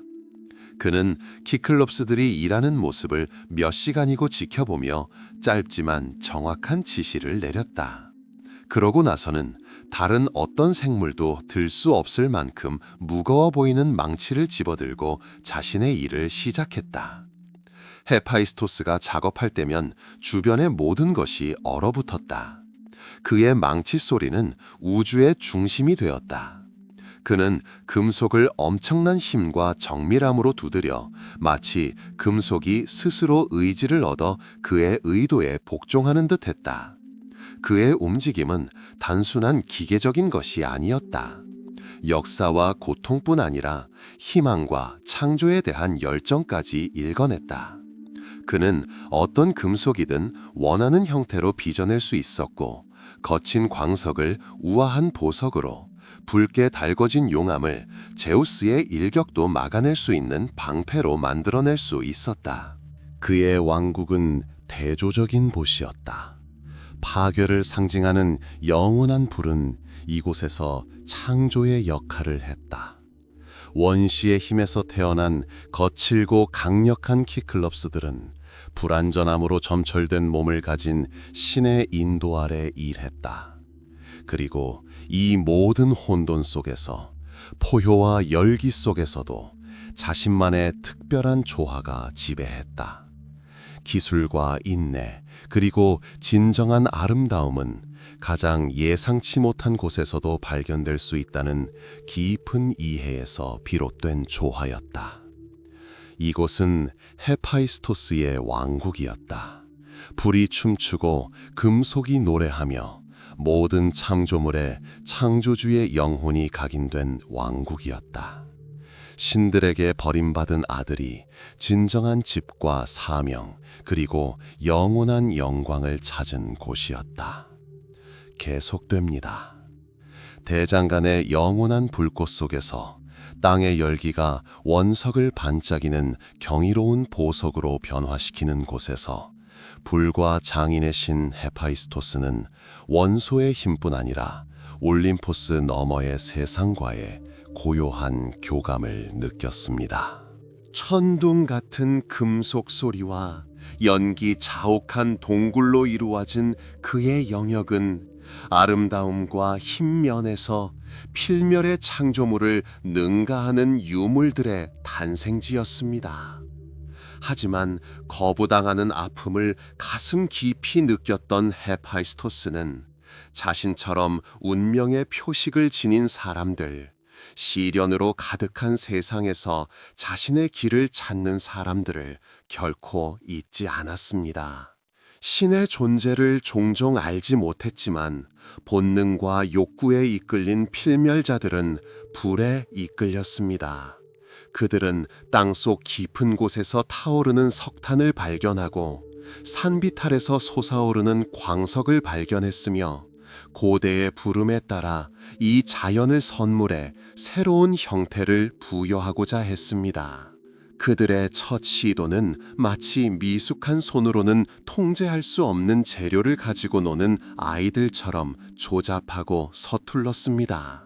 하지만 그들의 눈에서는 같은 불, 즉 열망의 불, 창조의 불이 타오르고 있었습니다. 그러자 이 불꽃을 느낀 헤파이스토스는 자신의 재능을 공유하기로 결심했습니다. 그는 신성하게 빛나는 모습으로 그들에게 나타날 수도 공개적으로 후원을 허락할 수도 없었습니다. 세상과 세상의 경계는 얇고 신성했기 때문입니다. 하지만 그는 자신의 에너지를 직접 전달했습니다. 바람처럼 보이지 않게 그들의 손을 어루만지며 그들의 움직임을 인도했습니다. 그들이 잠들었을 때 그는 그들의 귀에 속삭이며 새로운 기술과 금속 가공법을 제안했습니다. 반짝이는 제품의 이미지로 가득 찬 꿈을 보내어 그들이 대담한 실험을 하도록 영감을 불어넣었습니다. 그는 그들에게 불의 선물을 주었습니다. 모든 것을 삼켜버리는 파괴적인 불이 아니라 물질에 새로운 생명을 불어넣고 변화시키는 불이었습니다. 그는 그들에게 적절한 온도에 도달하는 불꽃을 만드는 법, 그 불꽃을 유지하는 법, 그리고 그 맹렬함을 다스리는 법을 가르쳤습니다. 또한 점토와 열을 이용하여 물과 음식을 담을 수 있는 튼튼한 그릇을 만드는 법도 가르쳐 주었습니다. 돌과 뜨거운 금속을 사용하여 청동을 빚는 법도 가르쳤고, 이는 비록 조잡하기는 했지만 최초의 작업 도구이자 보호 도구였습니다. 헤파이스토스는 불과 함께 그들에게 장인 정신이라는 선물을 주었습니다. 그들이 처음으로 칼을 만들려고 할 때, 철을 다듬는 법을 배울 때, 합금의 비밀을 발견할 때 그는 그들의 손을 인도했습니다. 그는 비록 불완전했지만 이미 고유한 힘을 지닌 최초의 물건들이 어떻게 단순하고 보기 흉한 광석 조각에서 탄생하는지 지켜보았습니다. 그들이 새로운 무언가, 그들의 일을 더 쉽게 해주고 위험으로부터 자신을 보호해주는 무언가를 만들어낼 때 그들의 눈이 자부심으로 빛나는 것을 보았습니다. 헤파이스토스의 호의는 겉으로 드러나지 않았습니다. 예상치 못한 발견으로 드러났습니다. 마치 난데없이 나타난 듯한 광석 매장지, 햇볕에 반짝이는 토종 금맥, 채굴할 준비가 된 석탄 매장지 등에서 말입니다. 조잡한 시도가 예상치 못한 성공으로 이어지는 성공적인 실험. 겉보기에 우연한 발견이 새로운 지평을 열어주는 깨달음으로 그 호의는 드러났습니다. 이 보이지 않는 도움을 감지한 필멸자들은 그를 신성한 대장장이라고 부르기 시작했습니다. 그의 이름도 생김새도 몰랐지만 그의 존재를 느꼈습니다. 그들은 누구에게 바쳐진 것인지도 모른 채 자신의 일이 성공하기를, 손에 힘이 들어가기를, 정신이 맑아지기를 기도하며 재물을 불에 바쳤습니다. 그들의 기술은 발전하기 시작했습니다. 대장장이는 더욱 숙련되었고 보석 세공인은 더욱 섬세해졌으며 도예가는 더욱 능숙해졌습니다. 그들은 단순한 물건이 아니라 예술 작품을 창조하기 시작했으며 그 작품 하나하나에는 헤파이스토스가 부여한 신성한 불꽃이 울려 퍼졌습니다. 그는 그들의 창작품이 신전을 장식하고 전투에서 활약하고 일상생활을 더욱 편리하게 만드는 것을 보았습니다. 그는 평범한 인간의 손에서 그의 올림픽 작품의 완벽함에는 비할 수 없을지 몰라도 그 안에는 다른 아름다움, 즉 인내의 아름다움, 노동의 아름다움, 인간 정신의 아름다움이 담겨 있는 작품들이 탄생하는 것을 보았습니다. 헤파이스토스는 이 광경을 지켜보며 단순한 만족감 이상의 무언가를 느꼈다. 고통과 거부를 딛고 걸어온 자신의 여정, 그 이야기가 새로운 의미를 띠기 시작했다. 시면에 던져지고 외로움의 쓰라림을 겪어온 그는 이제 자신처럼 연약한 이들과 자신의 재능을 나누고 있었다. 그는 그들에게 불과 기술뿐 아니라 희망을 주었다. 아무리 어려운 상황에서도 아름답고 가치 있는 무언가를 창조할 수 있다는 희망이었다. 이것이 그의 조용한 통치였다. 신의 힘이 억압하는 것이 아니라 오히려 영감을 불어넣는 통치였다. 불이 파괴가 아니라 창조를 위해 쓰인 통치였다. 지하 대장간이든 필멸자의 초라한 작업실이든 망치로 내리치는 모든 타격이 인간의 인내와 신의 선물에 대한 찬가가 된 통치였다. 그의 후원은 눈에 보이지 않았지만 그 효과는 어디에서나 느껴졌고 세상을 바꾸고 변형시키고 더 아름답고 강력하게 만들었다. 계속됩니다. 땅속 깊은 곳, 세상의 맥박이 가장 또렷하게 느껴지고 태고의 불꽃이 끝없이 왈츠를 추듯 춤추는 곳에서 대장장이의 신 헤파이스토스는 영원한 연구를 계속했습니다. 화산암으로 벼려지고 녹은 금속의 희미한 빛으로 밝혀진 그의 왕국은 단순한 작업장이 아니라 학교였습니다.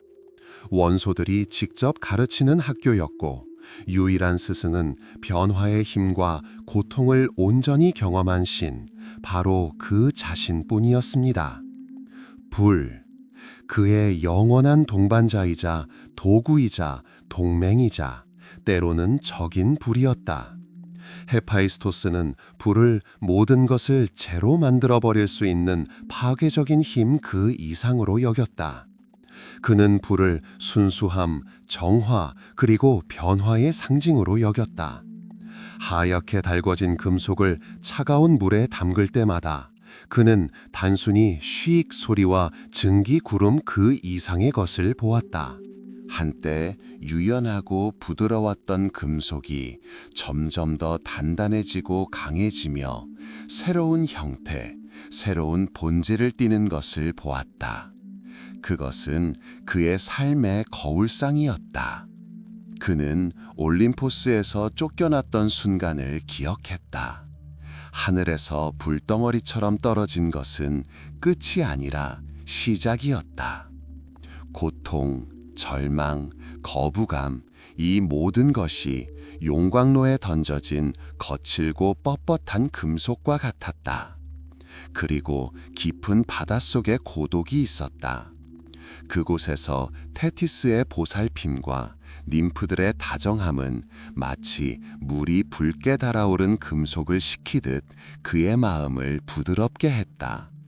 하지만 진정한 변화는 불을 자신의 뜻대로 조종하는 힘을 발견했을 때 시작되었다.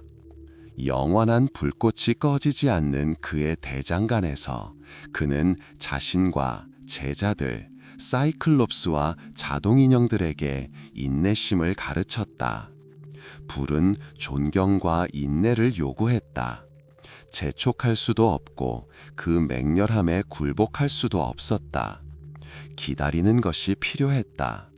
광석이 적절한 온도로 가열될 때까지, 금속이 유연해지되 내면의 힘을 잃지 않을 때까지 기다려야 했다.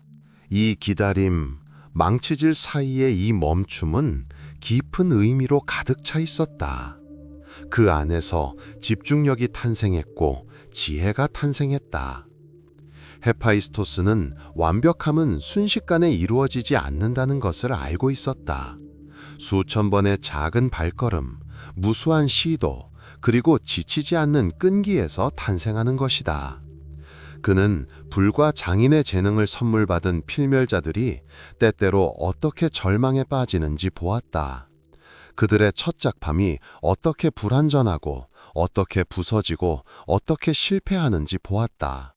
하지만 그는 또한 그들이 보이지 않는 충동에 굴복하여 다시 일을 시작하는 모습도 보았다.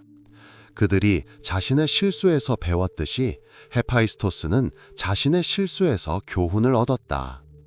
검을 만들 때마다 그는 단순히 힘뿐만 아니라 불굴의 의지를 불태웠습니다. 방패를 만들 때는 단순히 보호뿐 아니라 위험에 직면해도 물러서지 않는 강인함까지 투자했습니다. 고급 장신구를 만들 때는 아름다움뿐 아니라 부드러움, 그 자신이 오랫동안 갈구해온 부드러움까지 투자했습니다. 불은 이러한 변화의 상징이었다. 불은 불타오르기도 하지만 정화하기도 했다. 파괴하기도 하지만 창조하기도 했다. 그 불꽃 속에서 헤파이스토스는 자신의 영혼이 비친 모습을 보았다. 고통에 타들어갔지만 꺼지지 않은 영혼. 시련의 불길을 통과한 영혼은 더욱 강해지고 더욱 현명해지고 더욱 아름다워졌다. 그는 사랑의 여신 아프로디테가 한때 아름다움으로 자신을 매료시켰던 것을 기억했다. 그는 그녀를 위해 금과 빛으로 엮인 세상을 창조했지만 그녀의 마음은 마치 변함없는 불꽃처럼 새로운 열정에 사로잡혔다. 그들의 이야기는 비극적이었지만 그에게 중요한 교훈을 주었다. 진정한 힘은 정복이 아니라 변화시키는 데 있다는 것. 진정한 아름다움은 완벽한 형태가 아니라 영혼의 깊은 곳에 있다는 것을. 헤파이스토스는 계속해서 일했습니다. 그의 망치는 노래이자 교훈이 담긴 리듬을 만들어냈습니다. 약함에서 우러나오는 강인함에 대한 노래이자 불의 심장부에서도 평화를 찾을 수 있다는 교훈이었습니다. 그는 자신의 여정이 끝나지 않았다는 것을 알았습니다. 앞으로 더 많은 일과 시련이 기다리고 있다는 것을. 하지만 그는 또한 자신이 준비되었다는 것을 알았습니다. 운명이 던지는 어떤 도전이든 받아들일 준비가 되어 있었습니다. 왜냐하면 그는 헤파이스토스였기 때문입니다.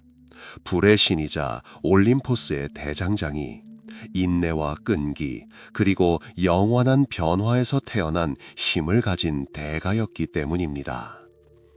그의 망치가 휘두르는 모든 타격, 불꽃이 깜빡이는 모든 순간, 조용하지만 강력한 교훈이 담겨 있었습니다.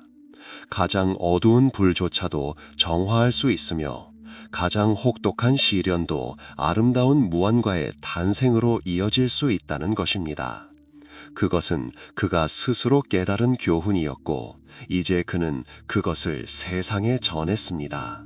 그의 운명과 올림포스 전체의 운명을 영원히 바꿀 교훈이었습니다. 14. 세계의 돔을 완성하다. 우주의 건축가 헤파이스토스. 땅속 깊은 곳, 세상의 맥박이 가장 생생하게 느껴지고 태고의 불기운이 끝없이 월치를 추듯 춤추는 곳에서 대장장이의 신 헤파이스토스는 영원한 연구를 계속했습니다. 화산암으로 빚어지고 녹은 금속의 희미한 빛으로 밝혀진 그의 왕국은 단순한 작업장이 아니라 학교였습니다. 원소들이 직접 가르치는 학교였고 유일한 스승은 변화의 힘과 고통을 모두 경험한 신, 바로 그 자신분이었습니다. 불은 그의 영원한 동반자이자 도구이자 동맹이자 때로는 적인 불이었습니다. 헤파이스토스는 불을 모든 것을 재로 만들 수 있는 파괴적인 힘 그 이상으로 보았습니다. 그는 불을 순수함, 정화, 그리고 변화의 상징으로 여겼습니다. 하얗게 달궈진 금속을 차가운 물에 담글 때마다 그는 단순히 쉬익 소리와 수증기 구름 그 이상을 목격했습니다. 그는 이전에는 유연하고 부드러웠던 금속이 어떻게 더 단단해지고 강해지며 새로운 형태, 새로운 본질을 갖게 되는지 목격했습니다. 그것은 그의 삶의 거울상이었습니다. 그는 올림포스에서 쫓겨났던 때를 기억했다. 하늘에서 불덩어리처럼 떨어진 것은 끝이 아니라 시작이었다. 고통, 절망, 거부감, 이 모든 것이 용광로에 던져진 거칠고 뻣뻣한 금속과 같았다. 그리고 깊은 바닷속에 고독이 있었다. 그곳에서 테티스의 보살핌과 님프들의 다정함은 마치 물이 붉게 달아오른 금속을 식히듯 그의 마음을 부드럽게 했다. 하지만 진정한 변화는 불을 자신의 뜻대로 조종하는 힘을 발견했을 때 시작되었다. 영원한 불꽃이 꺼지지 않는 그의 대장간에서 그는 자신과 제자들, 키클롭스와 자동 기계들에게 인내심을 가르쳤다. 불은 존경과 인내를 요구했다. 재촉할 수도 그 맹렬함에 굴복할 수도 없었다. 기다리는 것이 필요했다. 광석이 적절한 온도로 가열될 때까지, 금속이 유연해지되 내면의 힘을 잃지 않을 때까지 기다려야 했다. 이 기다림, 망치질 사이의 이 멈춤은 깊은 의미로 가득 차 있었다. 집중력이 그들에게서, 지혜가 그들에게서 태어났다. 헤파이스토스는 완벽함은 순식간에 이루어지지 않는다는 것을 알고 있었다. 수천 번의 작은 발걸음, 무수한 시도, 그리고 지치지 않는 끈기에서 비롯되는 것이다. 그는 불과 장인의 선물을 받은 필멸자들이 때때로 어떻게 절망하는지 보았다. 그들의 첫 번째 창조물이 어떻게 불완전하고 어떻게 부서지고 어떻게 실패하는지 보았다. 하지만 그는 또한 그들이 보이지 않는 충동에 굴복하여 다시 일을 시작하는 모습도 보았다. 그들은 자신의 실수에서 교훈을 얻었고 그는 자신의 실수에서 교훈을 얻었습니다. 그는 검을 만들 때 힘뿐 아니라 불굴의 의지를 불어넣었습니다.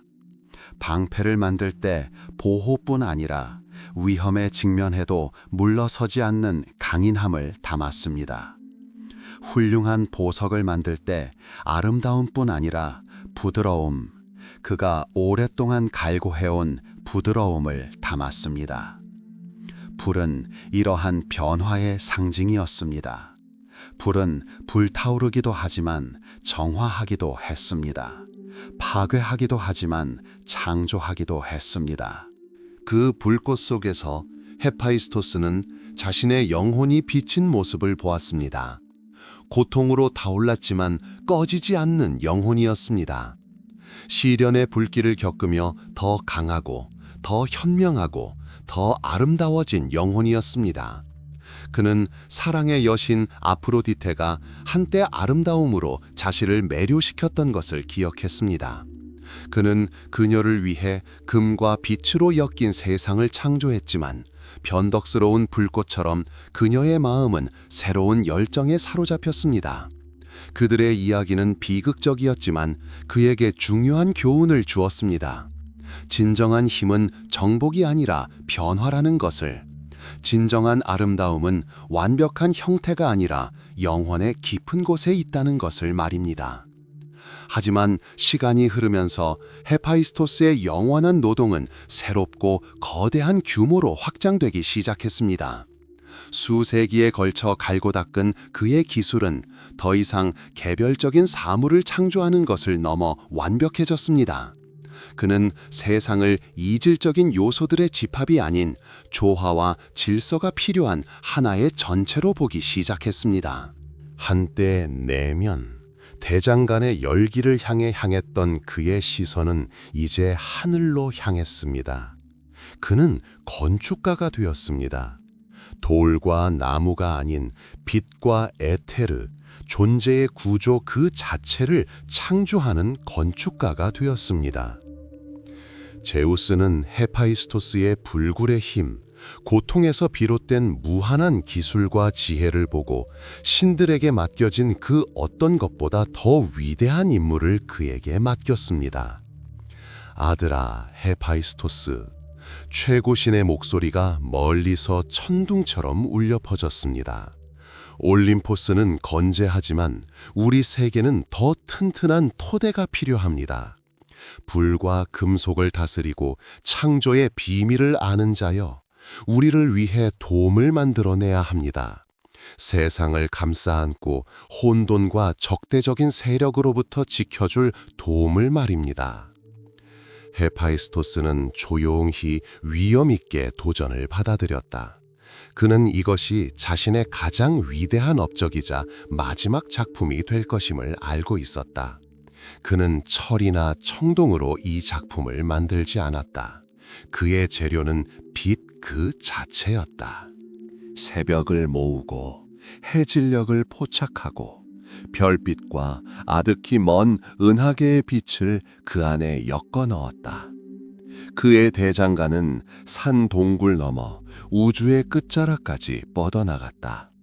그의 충실한 조수들인 키클롭스들은 더 이상 단순히 금속을 벼리는 데 그치지 않았다. 1000개의 태양으로 빛나는 그들의 거대한 손은 헤파이스토스가 빛의 시를 짜고 에테르의 천을 팽팽하게 펼칠 수 있도록 도왔다. 그들은 완전한 침묵 속에서 작업했고 그들의 눈은 마치 우주의 심연 속에서 빛나는 등대처럼 이 장대한 캔버스를 창조하는데 온 힘을 기울였다. 먼저 헤파이스토스는 기초를 만들었습니다. 이 기초는 거대한 눈에 보이지 않는 호들로 순수한 끈기와 끝없는 인내로 만들어졌습니다. 이 호들은 미래 돔의 틀, 흔들리지 않는 토대가 되었습니다. 그런 다음 그는 그 사이의 공간을 채우기 시작했습니다. 새벽의 빛을 받아 섬세한 진주빛 색조로 변화시켜 마치 첫 번째 페인트층을 이루는 듯 기초 위에 얹혔습니다. 그들은 완전한 침묵 속에서 작업했고 그들의 눈은 마치 우주의 심연 속에서 빛나는 등대처럼 이 장대한 캔버스를 창조하는데 온 힘을 기울였다. 그런 다음 한낮의 태양의 황금빛을 더해 돔에 따뜻하고 생생한 빛을 더했습니다. 밤이 되면 그는 별들을 불러 모아 반짝이는 별들을 작은 다이아몬드 가루로 만들고 그것을 하늘 곳곳에 뿌려 끝없는 별들의 캔버스를 만들었습니다. 이 과정은 단순한 노동이 아니라 명상이었다. 그의 손짓 하나하나, 그가 창조물을 향해 내뿜는 불꽃의 숨결 하나하나는 깊은 의미로 가득 차 있었다. 그는 모든 빗줄기, 별빛의 흔들림 하나하나에서 자신의 역사가 메아리치는 것을 보았다. 그는 그 속에서 자신의 고통과 외로움뿐 아니라 강인함과 회복력도 보았다. 그는 이 돔에 자신의 기술뿐 아니라 온 영혼, 온 지혜, 세상에 대한 온 이해를 쏟아부었다. 그는 이전에 존재하지 않았던 별자리들을 창조했습니다. 자신의 경험에서 영감을 받아 별자리에 이름을 붙였습니다. 잃어버린 희망, 꺼지지 않는 불, 영웅의 여정 등. 각 별자리는 단순한 별들의 집합이 아니라 우주의 가장 어두운 구석에도 빛과 희망, 그리고 위대함을 향한 추구를 위한 공간이 항상 존재한다는 것을 일깨워주는 상징이자 메시지였습니다. 그는 돔의 색깔을 엮어 넣었다. 새날의 시작을 떠올리게 하는 새벽의 섬세한 색조, 완성과 평화를 상징하는 노을의 밝은 색, 비밀과 수수께끼를 품은 차가운 달빛, 그리고 물론 역설적이게도 별들의 광채를 더욱 돋보이게 하는 깊고 모든 것을 삼켜버리는 밤의 칠흑 같은 어둠. 돔이 거의 완성되었을 때 헤파이스토스는 바람에게로 향했습니다. 그는 바람에게 그들의 숨결, 움직임으로 돔을 가득 채우라고 했습니다. 그의 뜻대로 바람은 소용돌이치기 시작하여 마치 바다의 파도가 수면에 잔물결을 일으키듯 돔 표면에 전례 없는 무늬를 만들어냈습니다. 이 기류가 세상의 조화를 유지하고 구름을 인도하고 비를 내리고 폭풍을 몰아내는 역할을 한다고 믿었습니다.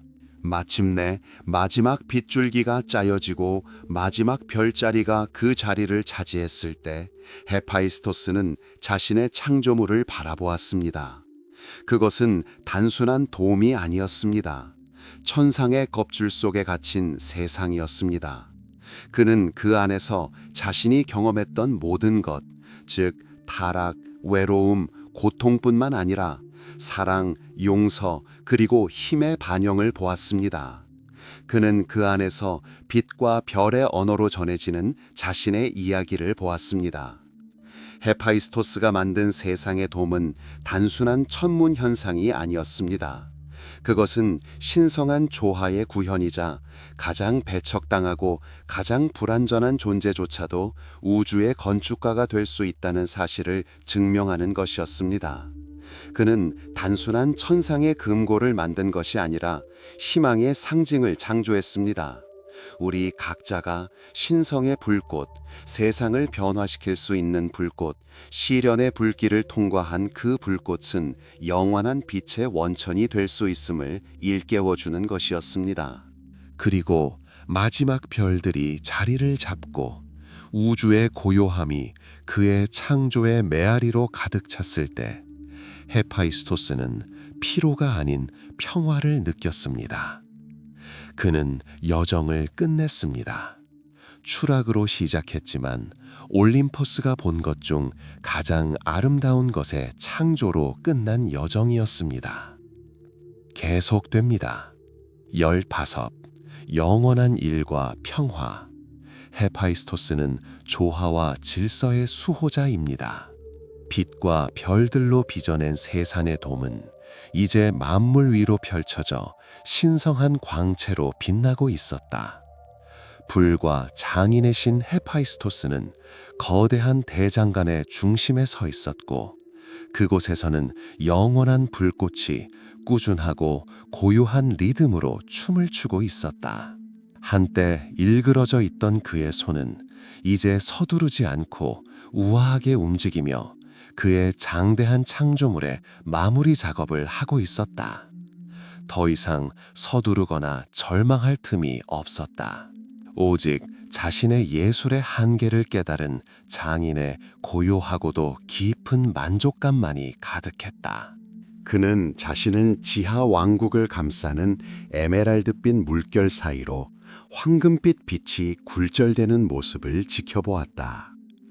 뜨거운 금속 냄새가 축축한 흙내음과 희귀한 지하 꽃 냄새와 어우러져 독특하고 고요한 향기의 교향곡을 만들어냈다. 그의 대장간에서 나는 소리, 즉 불의 숨결, 부드러운 금속 소리, 식어가는 물체에서 새어나오는 조용한 증기의 속삭임이 하나로 어우러져 최면을 거는 듯한 하나의 노래로 어우러졌다. 오랜 세월의 지혜, 시련에서 비롯된 고요함, 그리고 긴 여정 끝에 찾은 조화가 담긴 노래였다. 그의 충실한 시종들인 사이클롭스들은 이제 느리고 거의 엄숙한 듯 우아하게 움직였다. 한때 작업의 열기로 빛나던 그들의 외눈은 이제 돔의 부드럽고 꾸준한 빛을 반사하며 평화와 고요함을 자아냈다. 그의 기계 하인들인 자동 기계들은 복도를 조용히 미끄러지듯 지나가며 정적을 깨뜨리지 않고 질서를 유지했다. 몸에서 부드러운 빛을 발산하는 귀중한 보석 생명체들조차 이 새롭고 고요한 선율에 귀 기울이며 움직임을 늦추는 듯했다. 헤파이스토스는 자신의 위대한 창조물이 단순한 천상의 둥근 천장이 아니라는 것을 알고 있었습니다. 그것은 질서의 구현체였고 이제 그는 그 질서의 수호자가 되었습니다. 실패와 외로움의 혼돈 속에서 스스로를 지켜냈고 거부의 고통과 배신의 분노를 경험했던 그는 이제 세상을 감싸안고 파괴의 힘으로부터 보호하는 구조물을 창조했습니다. 그의 돔은 벽이 아니라 달이었습니다. 혼돈과 질서, 어둠과 빛, 고통과 치유를 잇는 달이었습니다. 그는 아프로디테를, 그녀의 덧없는 매력과 치명적인 배신을 기억했다.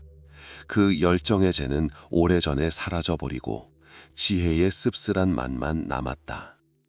그는 더 이상 포홍에서 사랑을 찾지 않았다. 완벽한 형태, 요소들의 종속, 그리고 그가 세상에 가져온 조화 속에서 사랑을 찾았다. 한때 상처받았던 그의 마음은 이제 온전해졌고 고요하지만 깊은 만족감으로 가득 차 있었다. 그는 한때 자신의 기량으로 영웅들의 공적을 뒷받침했던 영웅들이 이제 자신의 돔 아래에서 평화를 찾는 모습을 보았습니다. 그가 직접 만든 그들의 방패, 칼, 갑옷은 이제 전투의 도구일 뿐만 아니라 그들의 여정과 업적을 상징하는 도구가 되었습니다. 전설적인 힘을 가진 헤라클레스조차도 헤파이스토스가 자신의 천상 창조물에 새겨넣은 별들을 바라보며 평화를 찾았습니다. 한때 강렬하고 열정적이었던 불칸의 노래는 이제 더 조용하고 부드러워졌습니다. 그것은 세상을 위한 자장가였고 그 절제된 리듬으로 세상을 달랬습니다. 망치의 울림은 점점 줄어들었고 타격은 더욱 부드러워졌습니다. 헤파이스토스는 더 이상 물질에 대한 폭력을 통해 완벽함을 추구하지 않았습니다. 그는 꽃을 다루는 정원사처럼 조심스럽고 인내심을 가지고 사랑스럽게 물질을 다루었습니다. 그는 자신의 일이 아직 끝나지 않았다는 것을 알고 있었다. 그는 영원한 수호자, 조화와 질서의 수호자였다. 하지만 이제 이 일은 짐이 아니라 소명이었다. 그는 계속해서 창조했지만 그의 창조물들은 달랐다. 그는 무기가 아닌 평화를 위한 도구를 만들었다. 그는 장식품이 아닌 희망의 상징을 창조했다. 그는 존재의 구조에 빛의 실을 계속해서 엮어 세상의 아름다움과 평화를 선사했다. 한때 고독과 고통의 땅이었던 그의 영역은 이제 고요함의 오아시스가 되었다. 불의 열기는 더 이상 타오르지 않고 오히려 어루만져 주었다. 헤파이스토스가 직접 만든 돔에서 뿜어져 나오는 부드럽고 은은한 빛은 동굴의 어둠을 걷어냈다. 그는 망각이 아닌 봉사에서 평화를 찾았다.